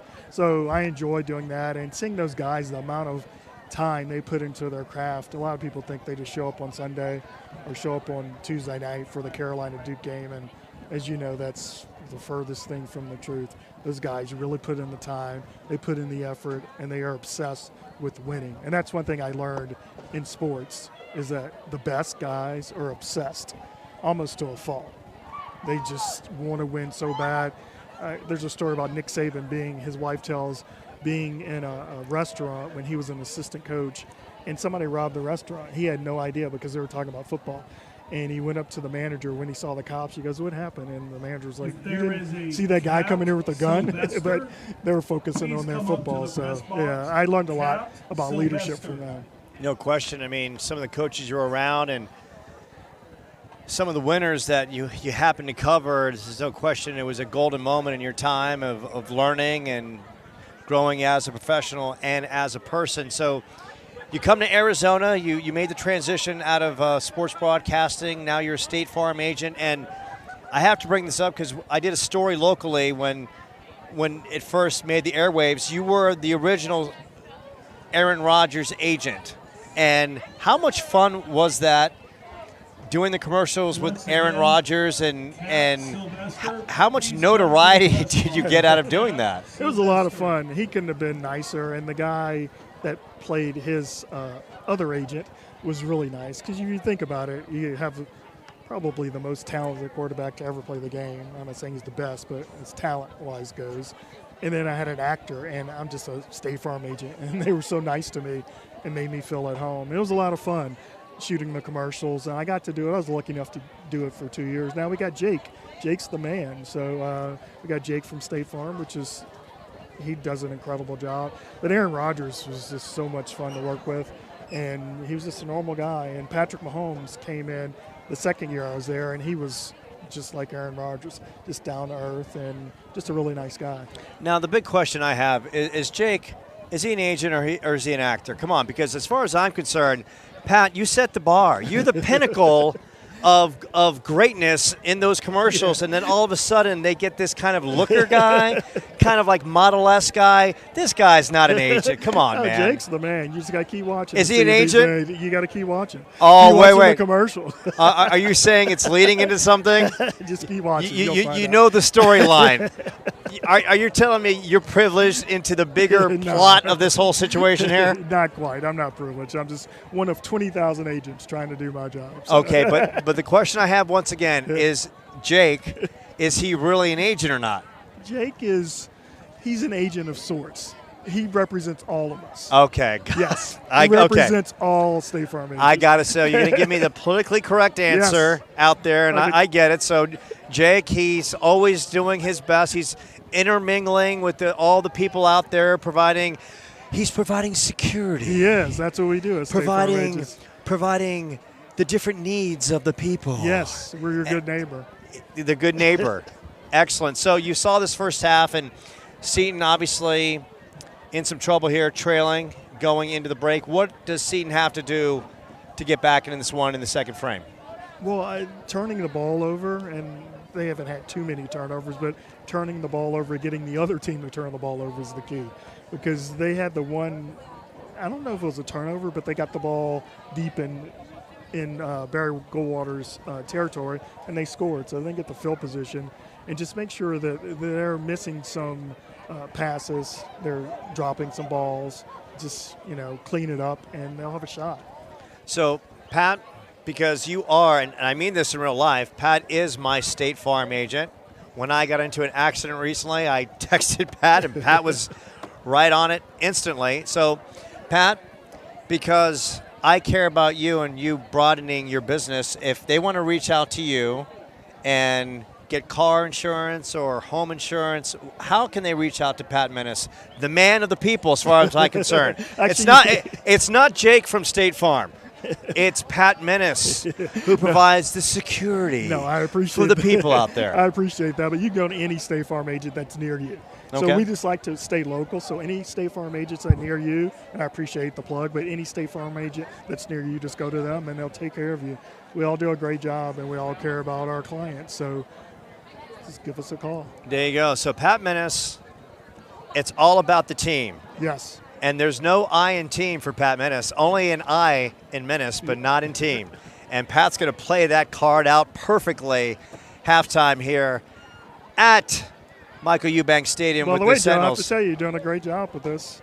I appreciate that. Yeah. Sentinels trailing 28-6. More from Michael Eubank Stadium off Rain Dobson Road here in Chandler in just a moment.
So welcome back to Michael Eubanks Stadium, where we got some Usher kicking over the stadium sound waves. And Patrick Minnis, so nice to join us here on the Seton Catholic Sports Network halftime show.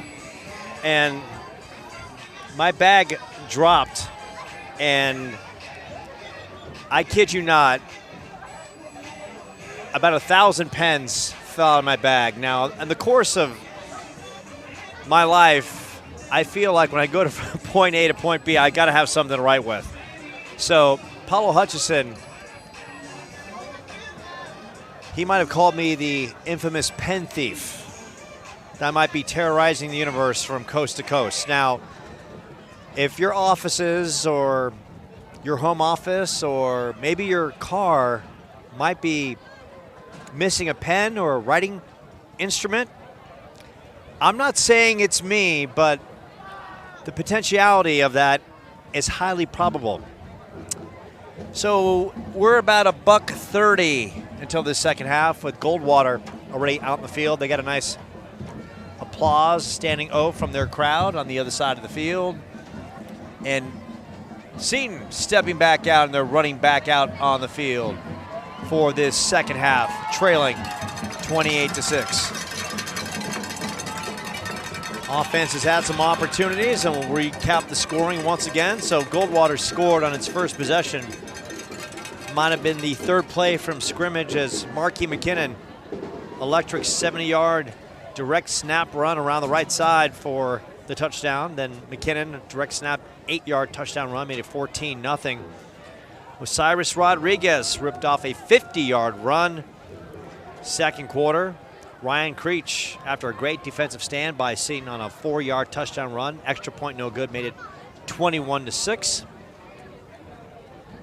But then the Bulldogs barked and barked and barked and snarled and barked and worked their way down the field, and Brody Drank, the quarterback, on a 3-yard keeper, and that is where we are. And Angel Garcia has been magical. 4 extra points, 4 extra perfect kicks, and that is where we are, 28-6 as we close in on this second frame.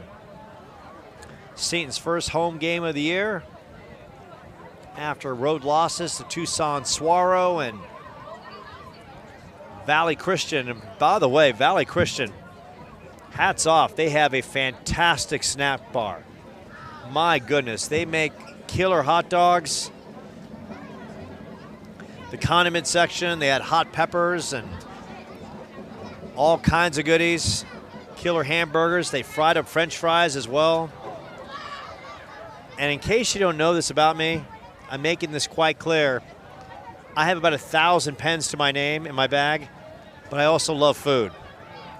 So if you want to give me a pen, I'll add to the collection. If you want to give me free food, I'll come back like a dog wagging my tail every single time. So we're 2 and change away from starting this second frame. Pete Walheim and his team talking some things on that sidelines. Sentinels in front of the home crowd for the first time, and Paulo Hutchison will back me up on this. Not a scorching night here in Chandler. Paulo always optimistic, saying it could be worse. I can tell you, absolutely no sweat off my brow. It's quite comfortable, in fact. It's not October weather, and we all know when we get to October, we have that Chamber of Commerce weather here in Arizona. That's basically postcard weather, where we send to people in the Midwest that are just suffering in bad conditions and saying, wish you were here, and glad that we're not there. But weather's great. A lot of the alumni dressed in shorts and golf shirts, and the student body in neon, loud and proud. Sierra Daniel, sophomore star, brought the pink flamingo. I see the flamingo up and running, but oh, there we go. Paulo Hutchison, there's the flamingo. because you wanted it, because you needed it, because you had to have it. He's dancing in that corner just for you. Wow, working that one step right there. Now he's in the crowd. I mean, this is a bird that can move at the speed of light. So Seton will receive the second half kickoff with Luke Aguilar and Gio Barone back. Barone offensively, need him to step up in this second frame. And right now the Pink Flamingo also in on the Seton Catholic bench. Maybe called on the kickoff for the Sentinels, in a key fourth down situation. Luke Aguilar.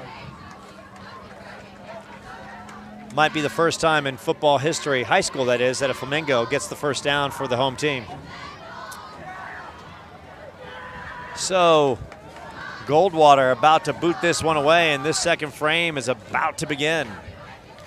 Glad you're with us on the Seton Catholic Sports Network. Paulo Hutchinson, the live stream. Joe Pequeno on the call. From Rain Dobson Road right here in Chandler.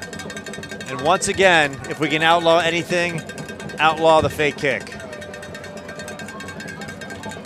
So now Goldwater will stretch it from sideline to sideline.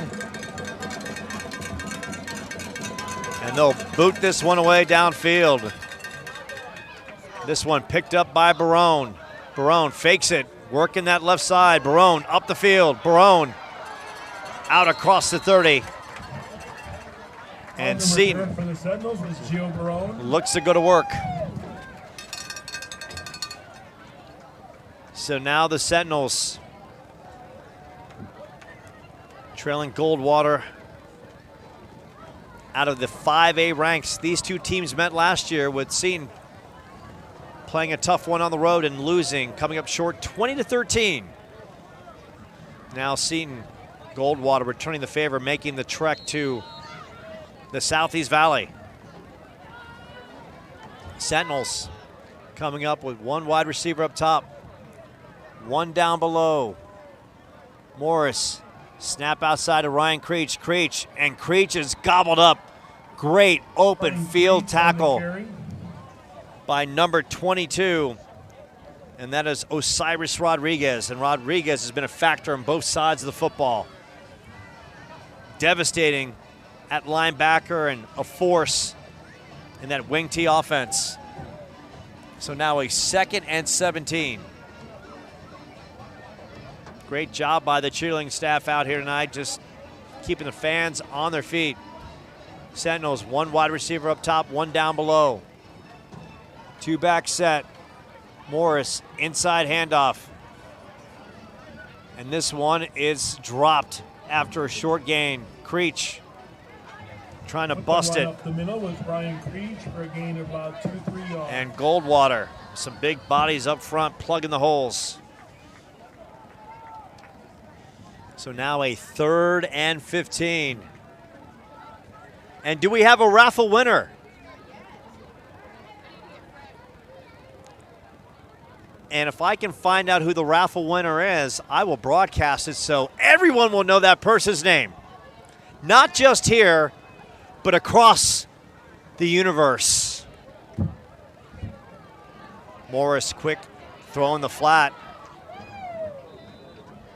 Pongrantz works his way up for a short gain.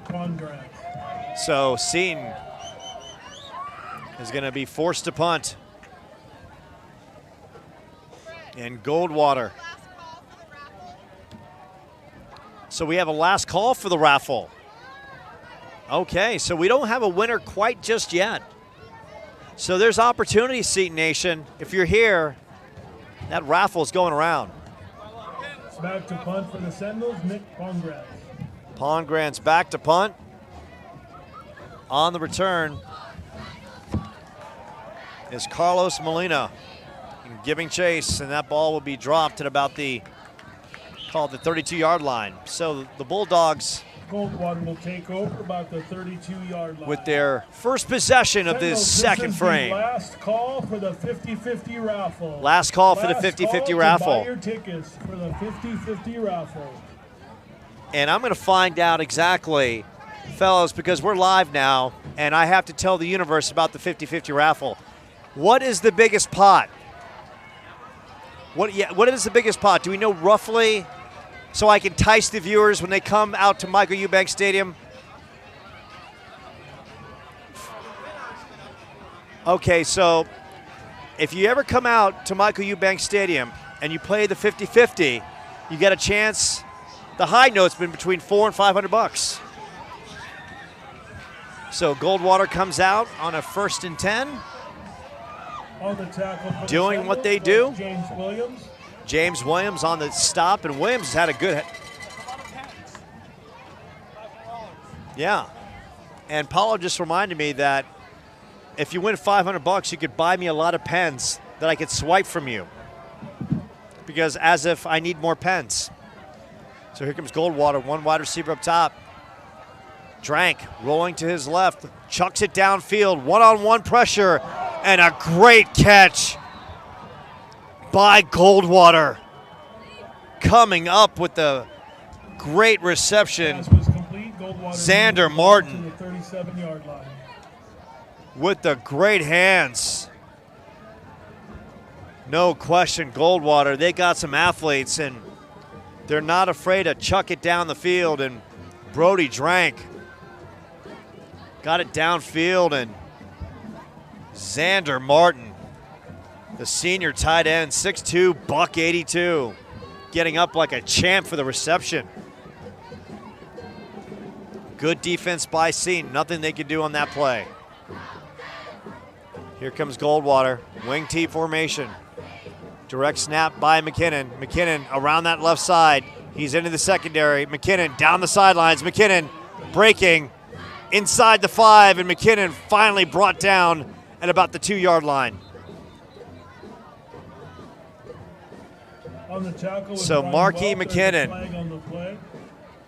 And there's a flag down, and that's going to go against Goldwater as the big linemen are going back the other way.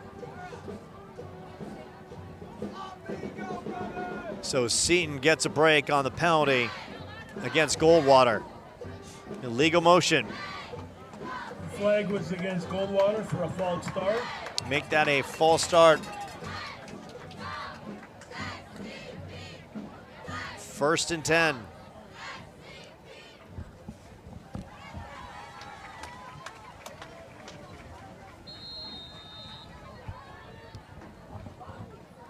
So Goldwater gets pushed back after the So with penalty. the penalty, it's 1st down and 15. Once again, last call for the 50-50 raffle. 50-50 raffle, last call. Here comes Goldwater. Drank and McKinnon. McKinnon, same play as they ran before. Gets around that left side. Into the secondary. Beats Barone. Barone, ankle tackle. Gio Barone hustling down that field, as well as James Williams. Nico Pastore and James Williams. And I love the way James Williams And has we have played an in this injury game. timeout. And we've got an injury timeout. And that could be Marquis McKinnon. And that would be a tremendous loss for Goldwater. McKinnon has already rushed for over 100 yards in this game with 2 touchdowns. Through 2 games, he's rushed for nearly 300 yards with 4 touchdowns on the season.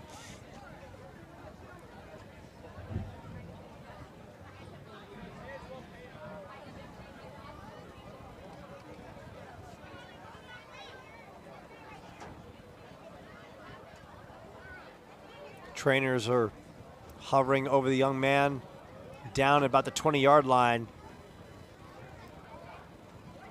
And he is helped up, and that is a good thing.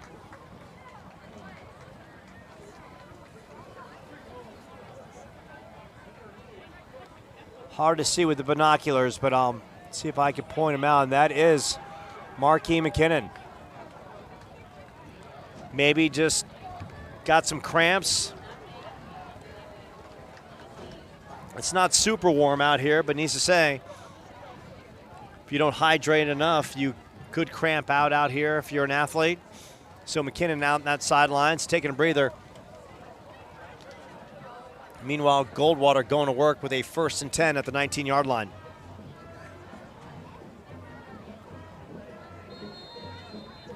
One wide receiver down below. Drank. Rodriguez on the fake end around, and they call the whistle. And that's probably a penalty going against Goldwater. And a false start against Goldwater. So Goldwater now discombobulating with several penalties in a row. And the student body fresh off the snack bar coming up to the stands. A lot of neon here. The young men with the construction hard hats and the neon, priceless. I've just been told that Tommy Boy is here somewhere. Osiris Rodriguez, inside handoff, and Rodriguez is going to go in for the touchdown. 24 yards, and Goldwater now up 34-6. Osiris Rodriguez on the inside handoff. He's got a 50-yard run and now a 24-yard touchdown. And Goldwater blowing this one open as Angel Garcia, who's been phenomenal on the extra point attempts, with an opportunity to be perfect on the night. Garcia up and good, and the lead is now 35-6. So I've just been informed we have some breaking news here on the Seton Catholic Sports Network, because we're just not about entertainment. We're about giving you the latest breaking news from the Seton Catholic family. And I've been informed that former Sentinels baseball star Tommy Steinkamp is somewhere at Michael Eubank Stadium. Now, if you've been following our streams from baseball season, a football season from last year, I have coined Tommy Steinkamp Tommy Boy, and that's from, of course, one of the greatest comedies of all time, Chris Farley and Tommy Boy. So if Steinkamp is here, I just hit my head and I left a mark. And Tommy Boy is more than welcome to join us for a little bit of this third quarter. Tommy Steinkamp, his sister Elizabeth Steinkamp, a freshman on the volleyball team, and she's got a promising future, playing fantastic. And I've had a chance to meet Tommy's mom, Elizabeth's mom, and she actually came up to me because I've coined the name Steinhammer on a big spike by Elizabeth, and now the student body, her friends, are calling her Steinhammer. How about that? She doesn't like the nickname, but it's sticking. I'm doing something right here. So here we go, 35-6, third quarter, 7:12 left. Seton, Barone, and Aguilar back. And once again, we don't get the fake kick this time. It's a direct kick. Taken. And Aguilar will take it out. Bouncing outside and finally dropped outside the 35-yard line. So a great return by the Sentinels. Gain of about 35 yards. We'll call it a 35-yard return. Be sure to check out the Chandler Arizonian. And let's give some credits to our sponsors. Bell Bank Mortgage, Times Media Group, Wendy's. Once again, I love Wendy's. I would take a Wendy's hamburger for breakfast. I kid you not. Rural Electric, Advanced Hearing Group, Umbria Builders, Jorgensen Family, Home Coach Realty, and Friend Contractors. The pitch outside, and this one is bottled up. Aguilar was trying to get to that right side, and right side of that offensive line did not get a push as the Bulldogs busted through to bust up that play for a loss. And this has been the problem with the Seton offense, is not getting pushed at times on that offensive line. Big boys up front have got to find the will to make things happen. One wide receiver up top, two down below. Morris, quick throw out to the right side, and this one for Barone and off target. So it'll be a 3rd and long situation for the Sentinels. Pass was incomplete. Brings up 3rd down. Jake Morris plays on the basketball team, plays on the baseball team. Jake Morris is everywhere. He's like Ryan Seacrest in Walmart, taking over the planet. I went to the doctor the other day, and you know who gave me my physical? Jake Morris. Everywhere. Inside handoff. Busting it outside, and a slew of Bulldogs, and they come up with the football, and they're claiming they've got it, but the refs are saying the play was down. Aguilar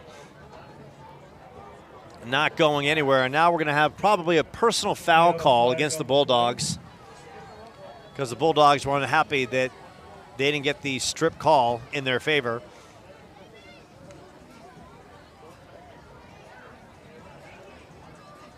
So that'll be marched off against Goldwater.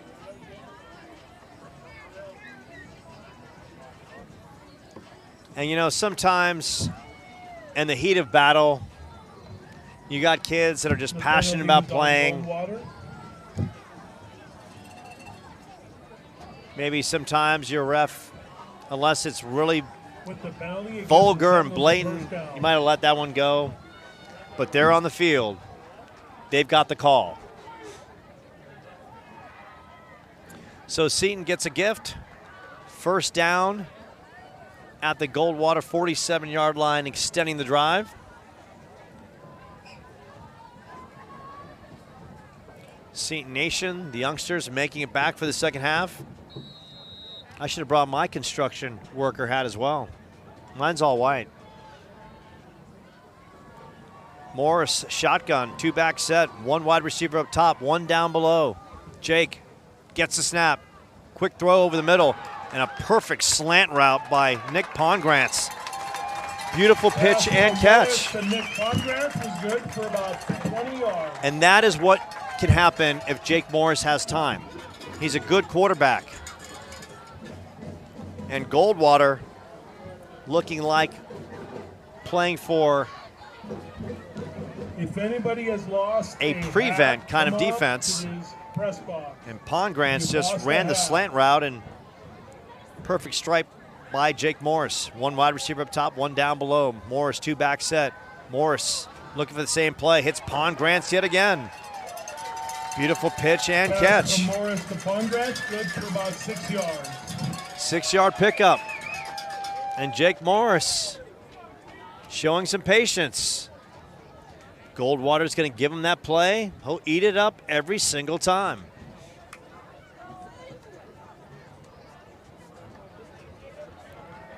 So the Sentinels with a 2nd and 1 at the 23. Morris in a groove. Pongrantz down below. Handoff worked that right side, and Creech is bottled up in the middle. On the carry for the Sentinels was Ryan. And once again, can't say his name enough in this one, Osiris Rodriguez. Senior, 5'9", 185. And look, Osiris Rodriguez plays hard. And there has to be, I don't care if it's a D2, an NAIA school somewhere, that kid should be playing college football somewhere. Plays with heart, plays with determination, plays with a passion. And that's a winning combination. And there's a school somewhere out there for Osiris Rodriguez. Would like to thank our we get a timeout on the field. They are Wendy's, home coach 4:12 left in this third, with Seton trailing 35-6. Family and friends contractors. We'd also like to thank our gold sponsors. They are EdTech Solutions, the law offices of Mark Kurkorski, Pongrantz Orthotics and Prosthetics, Spotlight Signs. And finally, we'd like to thank our bronze sponsors, Our bronze sponsors are Dairy Queen, Wright Orthodontics, E. Bailey, and Telus Construction Services, Maestro's Barber Company, Scott's Training Systems, and the Schoonover family. So I want to give a shout out tonight to Dairy Queen, who's also a sponsor for Seton Catholic football. And I just want to say thank you for Dairy Queen for providing so many happy moments in my life with multiple blizzards of sheer pleasure. Oreo with some Heath, winner. Apollo's calling for a churro instead of a blizzard. And once again, we've made it quite clear you don't need ice cream for a churro. So 3rd and 2 for the Sentinels. One wide receiver up top, one down below. Pongrantz, inside handoff, working that left side, and that left side is all so good. Big first down run. Aguilar busting that left side.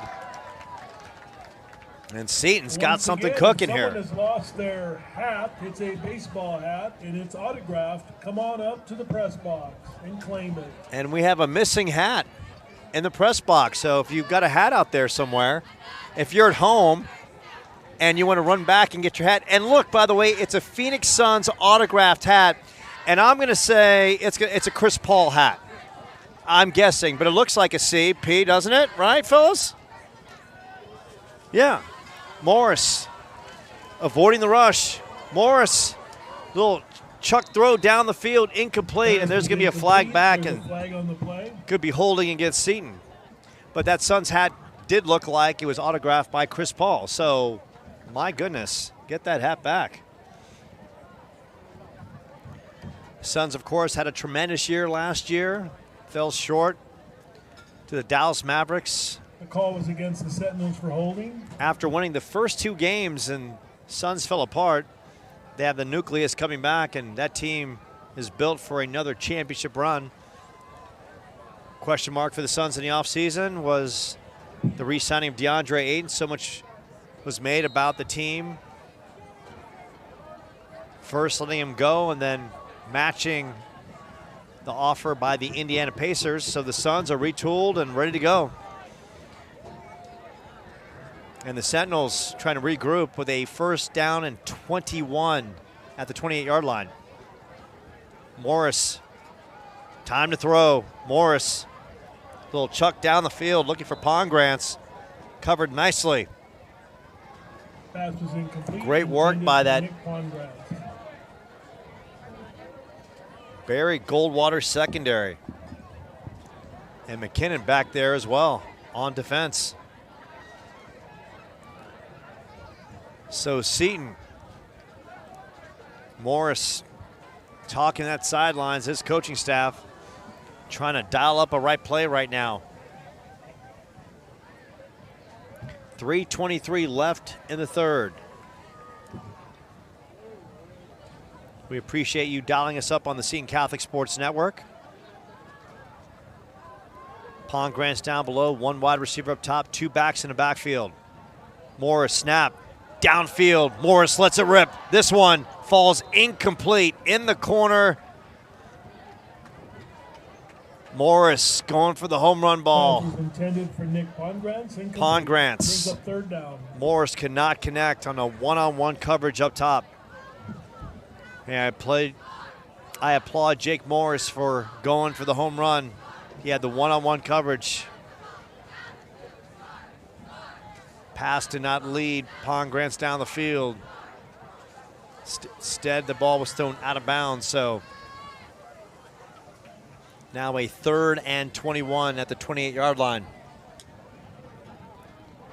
Goldwater with a comfortable 35-6 lead. Morris under center. 3 backs in the backfield. Morris, time to throw. Down the field. Hooking up with the receiver and take it down inside the 20-yard line. Was complete to Michael Probst. Michael Probst on the receiving end. Probst dropped a big 3rd down pass play earlier. Comes up big there. And that brings Seton. up a 4th down and 2 for your Sentinels. A 4th and 2, no question. The Sentinels are going for it. 2:46 and counting. Coach Pete Walheim and his coaching staff digging into the bag of tricks. Morris, shotgun. One wide receiver up top. Morris, snap. Got time, avoids the rush. Finds Aguilar. Aguilar, right side, and Aguilar will score. Luke Aguilar with the Sentinel touchdown. from Jake Morris. Jake Morris rolling to his right, finding Aguilar on the drag route. And Aguilar scores from 9-yard out. And it's now 35-12. Morris to Aguilar, 9-yard touchdown.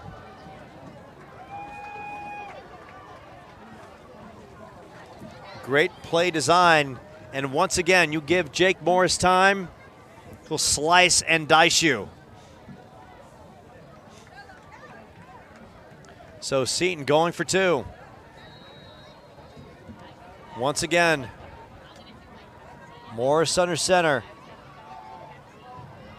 Handoff inside, and it's Creech, and Creech crosses in for 2. The two-point conversion was good, run in by Ryan Creech. And it's Makes now the score 35-14. 35-14. So don't go anywhere. A Seton comeback is underway. And that was another Sentinel touchdown sponsored by the Joel Terrell Mortgage Team. The Joe Terrell Mortgage Team sponsored that touchdown.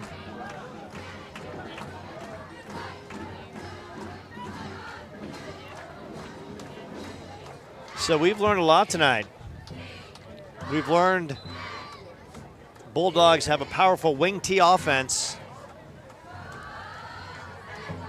We've learned I have way too many pens.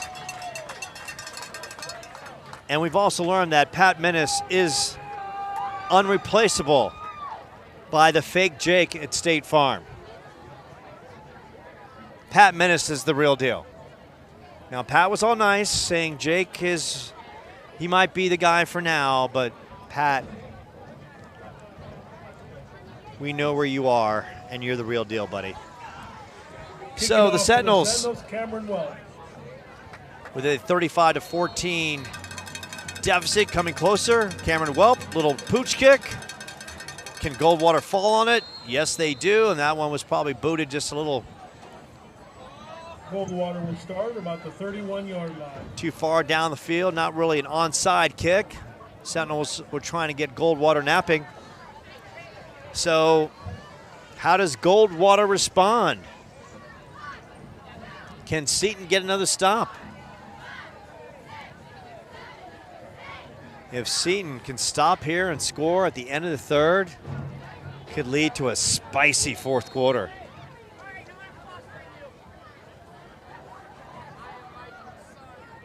So here comes Goldwater.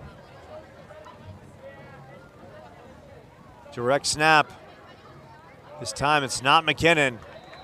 James Williams in on the tackle. Pierre Peters, sophomore running back, in for McKinnon. And James Williams. So Marquis McKinnon gonna check that sidelines.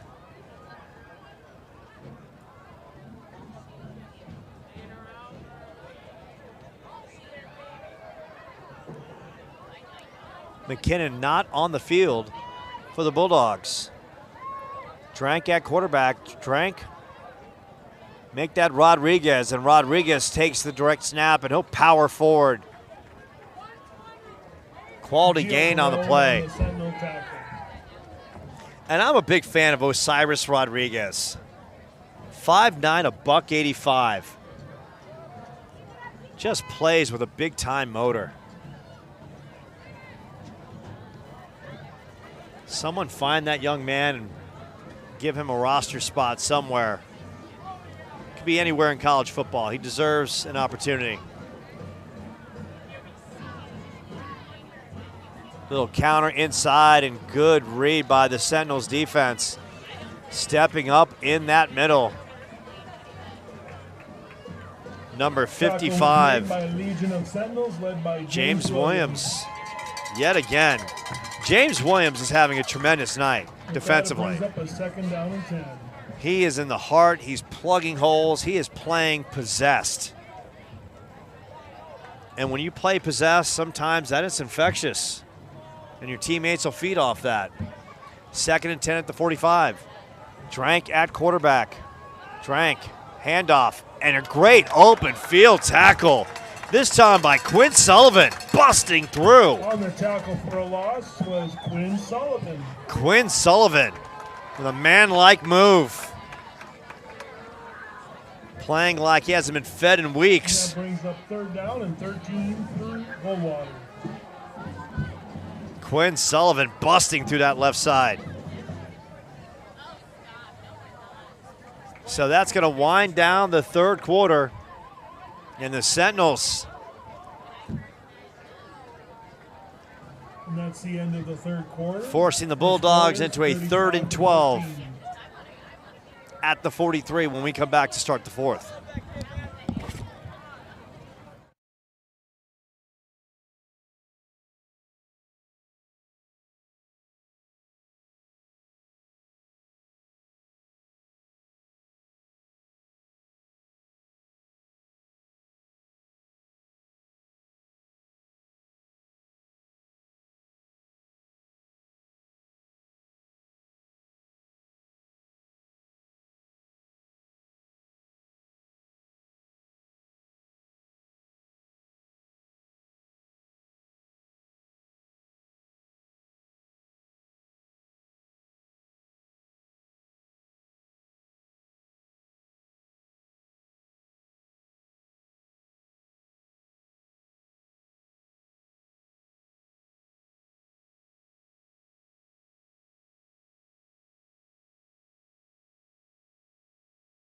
Quarter about to get underway here from Michael Eubanks Stadium with the Sentinels trailing Barry Goldwater 35-14. Paulo Hutchison live stream. Joe Pequeno on the call. Glad you can be with us on your Friday night.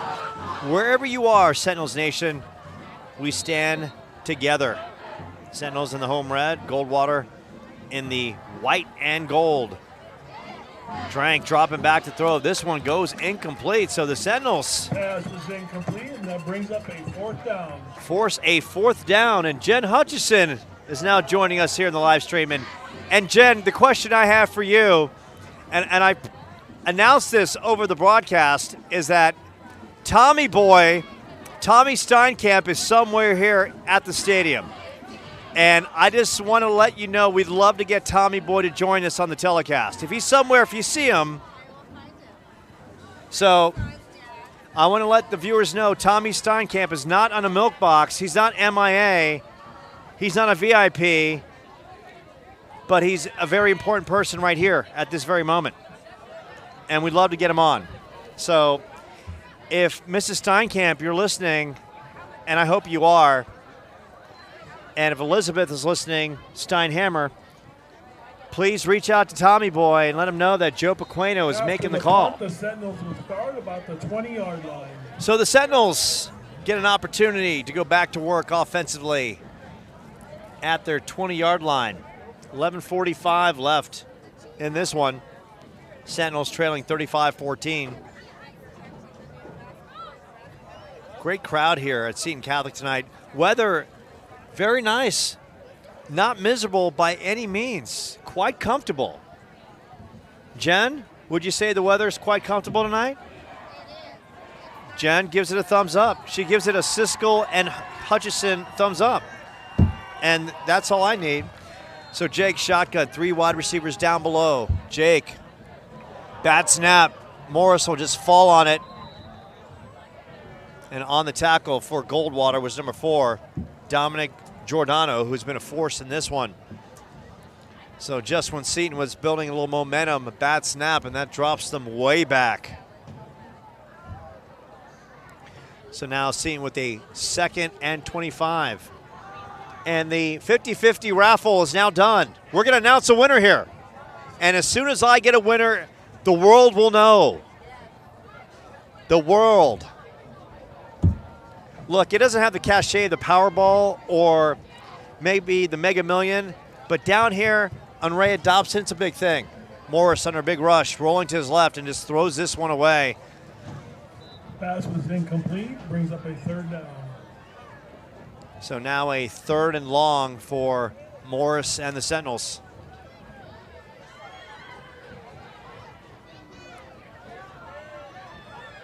Sentinels making some substitutions. Stepping out is Luke Aguilar. So Morris.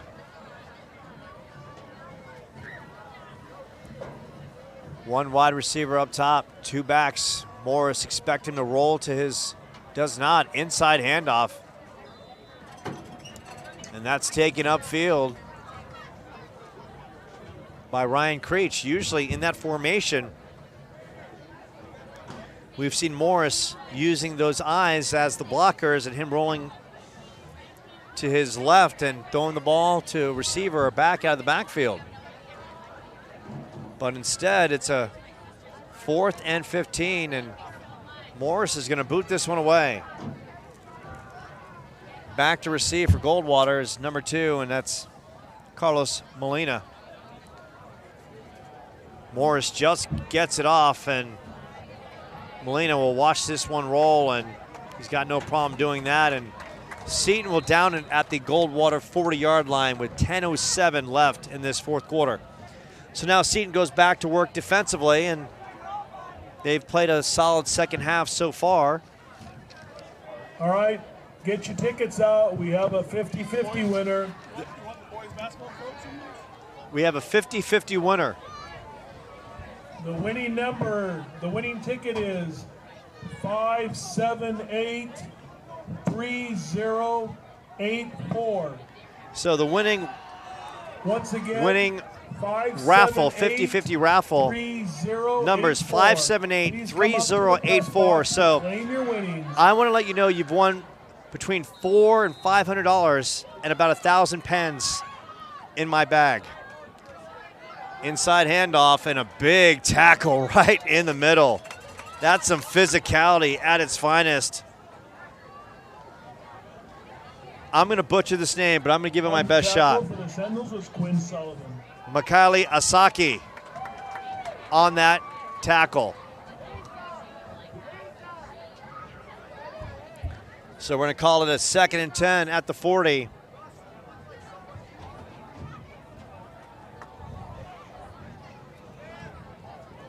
Drank, shotgun, direct snap. A play that's eaten up Seton all night, and a big gain. Call it a gain of 8 on the play. McKinnon out. Dimitri Reese, the senior running back, in. Gio Barone on the tackle. So the Sentinels don't have to worry about Marquis McKinnon the rest of the night. Got banged up on a play down the sidelines, and he's going to be a spectator the rest of the night. So under 9 minutes left in this 4th quarter, a 3rd and short for Goldwater. Inside handoff, and it's a good one, powering up the middle. Yet again, it's Osiris Rodriguez. And that's going to move the chains. Sentinels doing their best to try to stop this vaunted. A shout out to Joel Terrell at Bell Bank Mortgage for being a Sentinel star. Goldwater rushing attack. Drank. And that looks like it's going to be offsides against the Sentinels. Good night for football off Ray and Dobson Road, Michael Eubanks Stadium in the heart of Chandler. The flag is against the Sentinels. The lights are on. The baseball field is lit as well. And since we're talking about baseball, we're still wondering if Tommy Steinkamp can make it for an interview. big fan of Tommy Boy. If he's here somewhere, he's more than welcome, either here or to the volleyball court to watch his sister Elizabeth play. And so far, Tommy, well, he's going to ASU now, so he might be a little too good for me in this conversation. But if he's not, if he's still humble enough to join us at some point, please come on down. So a 1st and 5 for Goldwater. One wide receiver up top, man in motion. Drank will take it. Throws the ball downfield, wide open receiver, and that was too easy. Nathan Mello, Pass was complete for a Goldwater the junior first wide down. receiver, $160, makes the catch. So Mello, little out route and comes up with the hands and moves the sticks, and that's going to move the chains. We'd like to thank Rural Electric, a general and electrical contracting company with operations based in Arizona and Texas. Rural Electric, a sponsor here with operations based in Arizona and Texas. Thank you for the sponsorship of Seton Catholic football. Brody Drank. Direct snap. Looks like it's Reese, and Reese is turning that corner, and Reese finally gets knocked out of bounds. Ian Ellis So on the Dimitri tackle Reese for the Sentinels. gets knocked out of bounds as the Sentinels are done seeing Marquis McKinnon for the rest of the night. McKinnon with a big game in this one. Over 100 yards rushing, couple touchdowns in the first half alone. And we are under 7 minutes. And joining me is the man, the myth, the legend, as Goldwater scores on the touchdown Yeah, pass. Goldwater touchdown.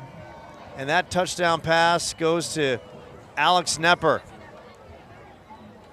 So it's Brody Drank on the 19-yard touchdown to Alex Nepper. And that's going to make the score 41-14 as Angel Garcia comes in for the extra point. And joining me now is a man who's let his hair grow out a little bit. Looks like he's just came off the California coast. Maybe he's just surfing, and he avoided a shark attack on the way here. And that is the one and only. You love him, you need him, and you wanted him here. You requested him, Tommy Steinkamp. How's it going? Tommy, welcome. How you been, bro? I've been good. Hanging in there. So I want to know your transition now. You're with Arizona State. How is your first year of college treating you, and how's life as a collegian? Well, I'm missing football and baseball a lot, I can tell you that. Transition wasn't too bad. I'm living with Patrick McNally, also on the football team. We're having a good time, actually. It's been really fun. I brought some of my friends from my floor in Hacienda. Yeah. So having a good time. Yeah. So that being said, so now there's a new wave of Steinkamp. Yeah, my sister. Your sister Elizabeth, and I've come up with the nickname the Steinhammer for her. Oh. And Yeah, it's a good nickname. she, I asked her about it. She didn't like the nickname. She's like, nah, I don't like that name. But I'm glad you approved, because now it's stuck. Yeah. And your mom came up to me and said now all her friends are calling her that. Yeah, well, I think it's a cool nickname. I don't know why Lizzie wouldn't like it. Man. Yeah. So obviously athleticism runs in your family. And let's talk about your sister a little bit. As a freshman, doing some good things. She led the team going into the last home match in kills as a freshman, like 60 plus. And what are you seeing from your sister, and how competitive is your family athletically? Well, me and my sister are a lot alike in our family. Like, we're definitely the athletes, and me and her are always competing at home, like ping pong. No matter what it is, it's always a competition. So I kind of saw this coming. She was worried about like making varsity and stuff, but I knew she was going to do great. I'm like checking in on like the max prep stats, and like I'm seeing like how good she's doing, and it didn't really surprise me just because she's Steinkamp, Yeah. That's what we do. Of course, because, she's got to follow the big bro, right? And Yeah. because there's now, is there safe to say, I say this with no question in my heart, that she has to follow what Tommy Boy did on this campus. Yeah, it's not going to be hard for her. I could see her outshining me by her sophomore year. She's doing really good. I'm just hearing nothing. Like, all my friends, like, at ASU, they're hearing nothing but, like, Lizzie in volleyball. Like, she's like, yeah.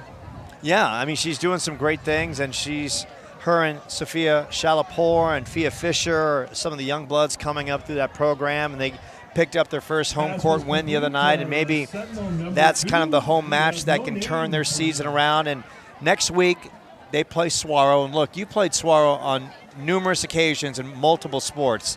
So they're back in Desert Sky play next week. When you go up against Saguaro, what's that kind of rivalry like? You just have to have the win mindset. Like, I'd say Saguaro's one of our biggest rivals, bigger than like Marcos and Mesquite, just because they're mean. They're mean players. Like, I know all for football especially and baseball, they were like really chirpy. Like, you have to just have the right mindset. You have to win. You have to win this game. Like, it's important. I know for football, like, it's a different story. Like, their programs are a lot better, a lot more guys. But baseball, we beat them. I think we had more wins. I think we were 3-2 my junior and senior year against them. So, yeah. Okay, so that being said, are you going to give your sister any words of advice and how she needs to go in there, and especially for freshmen, because you're going into a hostile league road matchup. So if you're going to give her any words of advice about going into Saguaro, what would you tell her? Don't lose. Seton doesn't lose to Saguaro. That's like a thing. Like, this has to be like one of your best games of the year. Saguaro, Mesquite, all those. Like, you have to have a different mindset for those games. Not to put like the pressure on, but it's a big game for sure. So for you, back at college, what are you majoring in? What's the future? I mean, with a name like Steinkamp, I can see a law firm, like the law firm of Tommy Steinkamp and Cruz, or the law firm of Steinkamp and Williams. I see some kind of potential lawyers, or I don't know, maybe an astronaut. What do you got planned?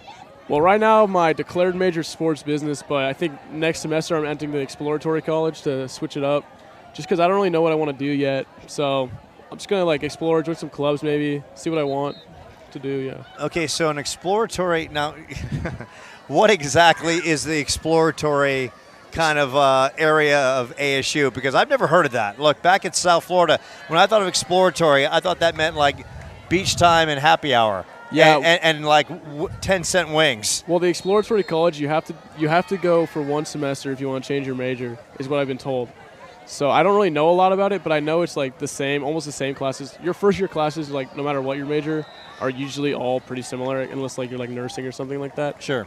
But like across the board, it's all like the same classes. So I'm just gonna go. I gotta talk to my counselor still. I don't really have a plan yet, but that's what I want to do. I want to switch my major. So you're gonna kind of explore what you want to do, and maybe you kind of mentioned sports management, get into an athletic team, and just kind of work your way up and kind of be. Could you see yourself being a GM of a sports franchise? I mean, that's the dream, but I don't know. I feel like that's. Yeah, I actually could. Definitely baseball though. Definitely baseball. Yeah. Got it.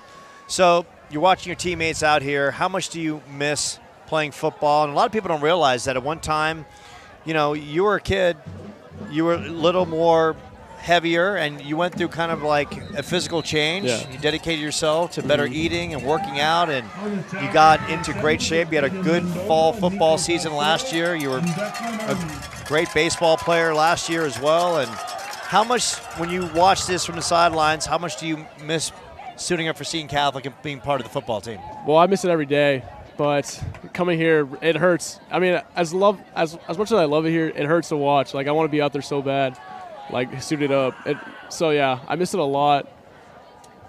Well, Jake Morris and the rest of those guys, they wish you were on that sidelines too, Tommy, because you definitely brought a punch and you wanted to win and you were a leader out there. And look, anytime you're on campus, next volleyball match, I expect you to be coming to a volleyball match and joining me. I will.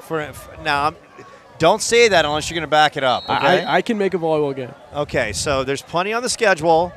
They got Saguaro, they got a little bit of a road trip, and then they'll be back in about a couple weeks. So I have some late classes. So I have Monday, Wednesday, and Thursday. I have 6 o'clock classes.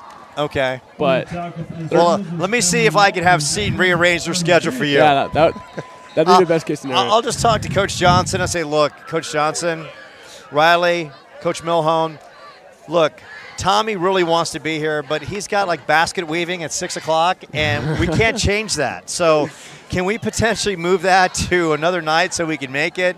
And I'm sure we can coordinate that with the opposing team and make that happen so you can come to a match. Well, yeah. I think, yeah, that can happen. Yeah. Tommy Steinkamp joining us live right here on the Seton Catholic Sports Network. Tommy, always good to see you, champ. You take care of yourself. Keep that hair long. Keep it loud and proud, and I'll see you in John J. McMahon Gym here very shortly. All right. See you then. Take care of yourself, champ. And we're back to live action where Goldwater working it and Seton trying to keep Goldwater out of the end zone, and Goldwater seems content of just working the clock and getting out of this one.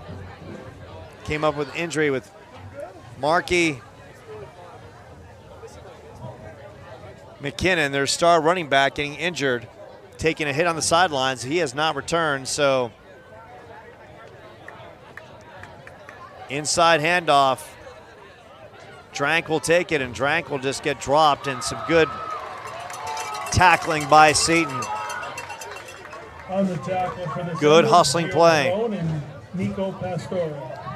Gio Barone, Nico as well, in on the tackle, and Gio Barone plays the game hard.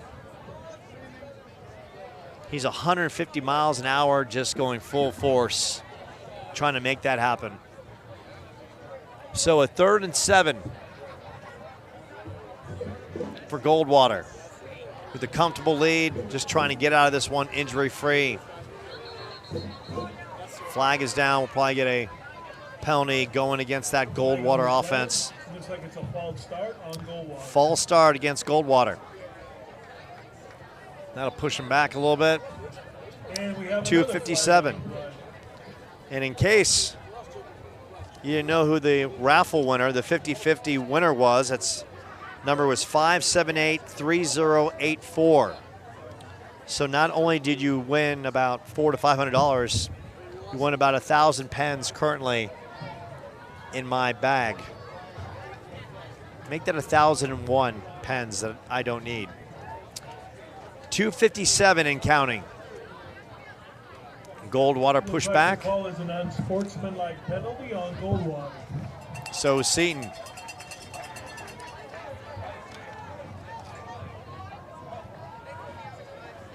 $2:57 left in this one.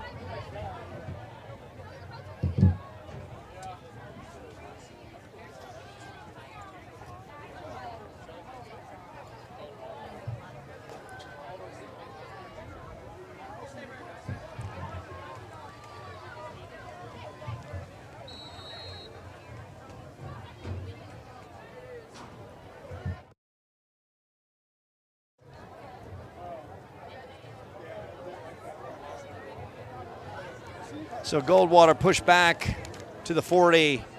Reese on that outside and finally taken down. On the tackle for the Seminoles. There is a flag on the play. Flag down, and we've seen plenty of laundry on the field for this one. 9:35 at night.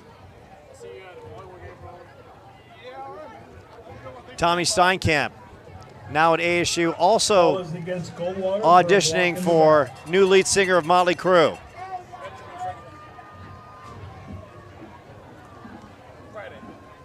So next week, Seton back on home turf against Ben Franklin.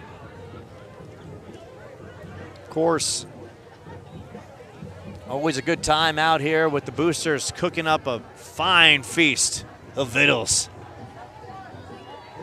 And just like when I used to ride old Dusty through the terrain, eating beef jerky, coming to a Seton game, eating burgers and hot dogs, always a good thing. So that's next Friday, Ben Franklin coming to town. Goldwater content on milking this clock. 2:30 and counting. Paulo Hutchison on the live stream, Joe Pequeno on the call. Student body loud and proud in neon. So Goldwater will go for the field goal. And some miscommunication, and no question,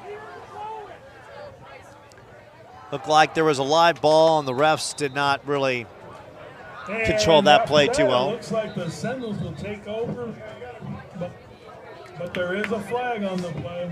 So this might come as a surprise, but there's a flag down. And there might be more flags in this game that I might have pens in my bag. It's going to be close. Paolo Hutchinson claims that might be close, and I kid you not, I got a ridiculous amount of pens in my bag, and I just have to lose. I don't know what I'm doing. Just when you're on the go, sometimes you gotta have a pen, right? The pen, the magical ability to write information, so important. Meanwhile, I do have a cell phone, and I can also type that in my cell phone. I guess I haven't thought that far. Not realizing that technology can benefit my life. So 4th and 15 for Goldwater after the refs assess the damage, and they're walking over to Pete Walheim, and Pete will try to interpret this play. And it looked like the play should have been stopped as there was this movement on the Goldwater line, but the refs let it play on, and then all of a sudden it was a play with cats and dogs living together in mass hysteria. So Seton will take over. Looks like the offensive unit is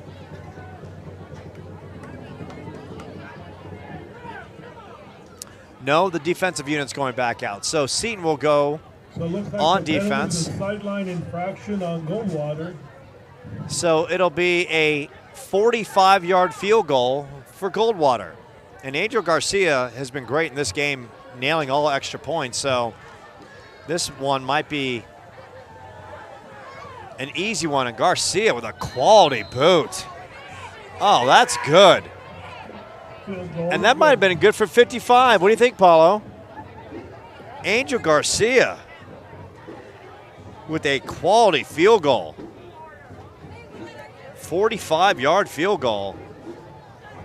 And he nailed that pretty well. Easily another 10 yards back there. So Garcia, he's kicking somewhere. You got to figure he's got an opportunity to play some college football somewhere. Good for him. So now 45. There's a missing hat up here. If 14. It's an autographed Phoenix Suns hat. And that Phoenix Suns hat is still missing, and it's autographed. I think it's Chris Paul. Like a big giant C on there. I can't think of another big giant C on the Suns than Chris Paul. Devin Booker, no. Mikal Bridges, no. DeAndre Ayton, certainly not. James Crowder. Back to receive the kick, Luke Aguilar and Gio Barone.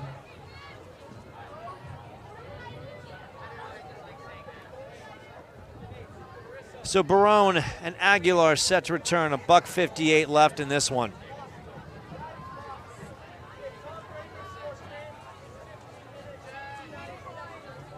Seton will rebound and look to regroup.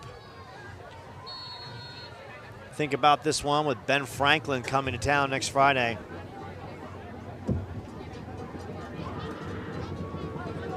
And if I won the 50-50 raffle night, Paulo, I would give it to Goldwater only if they stop doing the fake kickoffs. I would donate my winnings. This one booted downfield. Aguilar fumbles it. And it's a touchback, so Seton will start at their own 20-yard line. $1:58 left. Hey, Sentinels, after tonight's game, please join us for a post-game tailgate at Native Grill and Wings, located at Dobson and Guadalupe. So how about that? Native Wings, Dobson and Guadalupe for the Sentinels post-game kind of soiree. I didn't get that invite, but it was announced, so anyone's invited. Ball's on the turf, and the Sentinels will fall on it. Falling on it to down for the Sentinels. save the possession was Colton Cooper, the running back. Buck 42 and counting.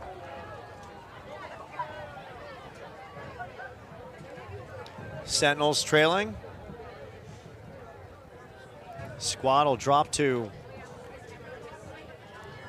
0-3 on the season with Ben Franklin coming to town next week.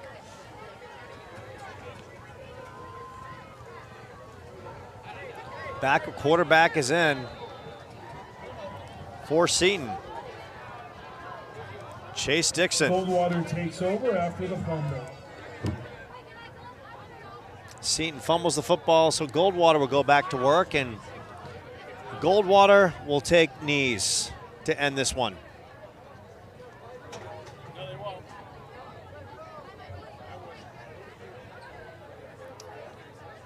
And the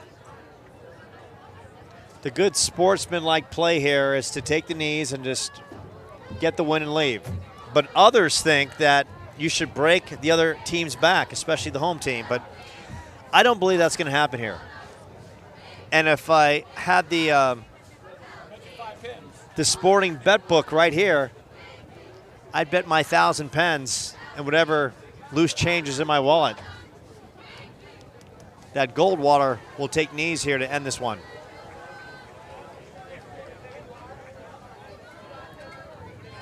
So Goldwater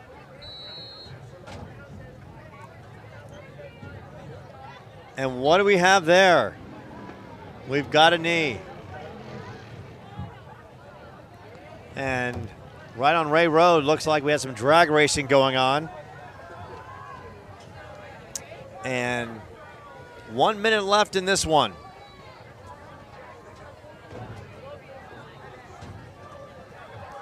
As the Sentinels. A lot of positives taken away from tonight's game. The great play defensively by Quinn Sullivan and James Williams. Those guys played exceptionally hard. Ryan Creech showed some positivity running the football. The interior of the Sentinels offensive line showed some toughness. And the players meet at the 50-yard line as this one is winding down. So the final, Goldwater comes to Chandler. Thanks for coming out. Please drive home safely. They start fast, they start furiously, and the Bulldogs improved to 2-1 in the season, downing the Sentinels 45-14. We'll take a short time out here in the Seton Catholic Sports Network, and we'll wrap this one up from Michael Eubanks Stadium in just a moment.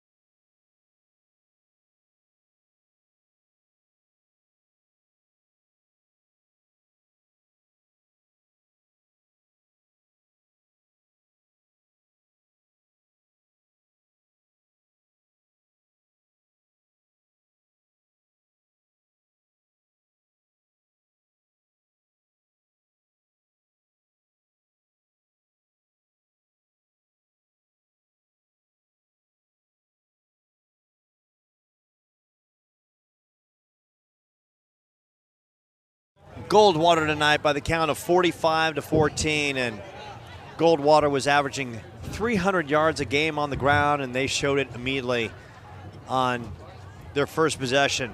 Marquis McKinnon, through 2 games, he rushed for nearly 300 yards with 4 touchdowns on the team's first offensive possession. An electric 70-yard touchdown run that made it 7-0. Then next possession, McKinnon, direct snap, 8-yard touchdown around the right end. Third possession, Osiris Rodriguez. Inside handoff, a 50-yard touchdown run, and Rodriguez was exceptional defensively as well. Sentinels in the second quarter. After a great defensive stop, Ryan Creech busted it up the middle for a 4-yard touchdown. Extra point no good, made it 21-6. Goldwater responded. Quarterback Brody Drank called his own number for a 3-yard touchdown. That made it 28-6.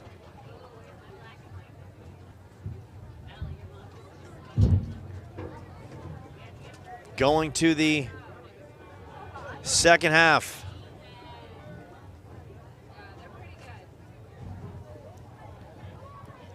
Goldwater just continued to pour it on.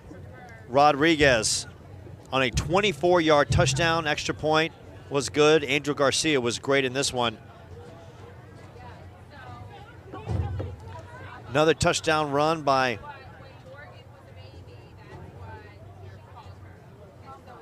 actually, it was Morris. Touchdown pass to Luke Aguilar. 2-point conversion on the run by Ryan Creech made it 35-14. Then we saw Brody Drank to Alex Nepper for a 19-yard touchdown. Made it 42-14. Garcia, once again, phenomenal. And then Garcia capped it off with a 45-yard field goal. So the Sentinels gave a great effort tonight, and they will regroup next week with Barry Goldwater coming to town. Good crowd, good energy, and Pete Walheim and his team out here fighting hard and giving a great effort, and a lot to be proud of as the young men are coming over to say hi to the home crowd and their fellow classmates and their parents and all the student body. And we appreciate you dialing us up for the Seton Catholic Sports Network and Seton Catholic Athletics. You name it, we'll do it. Football, volleyball, basketball, soccer, softball, baseball, toad racing. We will do it. Loud and proud. Paulo Hutchinson on the live stream. For Greg Buchanan, Terry Lichten, the athletic department. So many good people in the athletic department. And I am humbled and honored to be broadcasting for Seton Catholic Athletics. I am Joe Pequeno. We appreciate you once again dialing us up. Final from Michael Eubank Stadium. Sentinels fall to the Bulldogs of Barry Goldwater by the count of 45-14. We'll see you next week. In the meantime, take care and have a great weekend.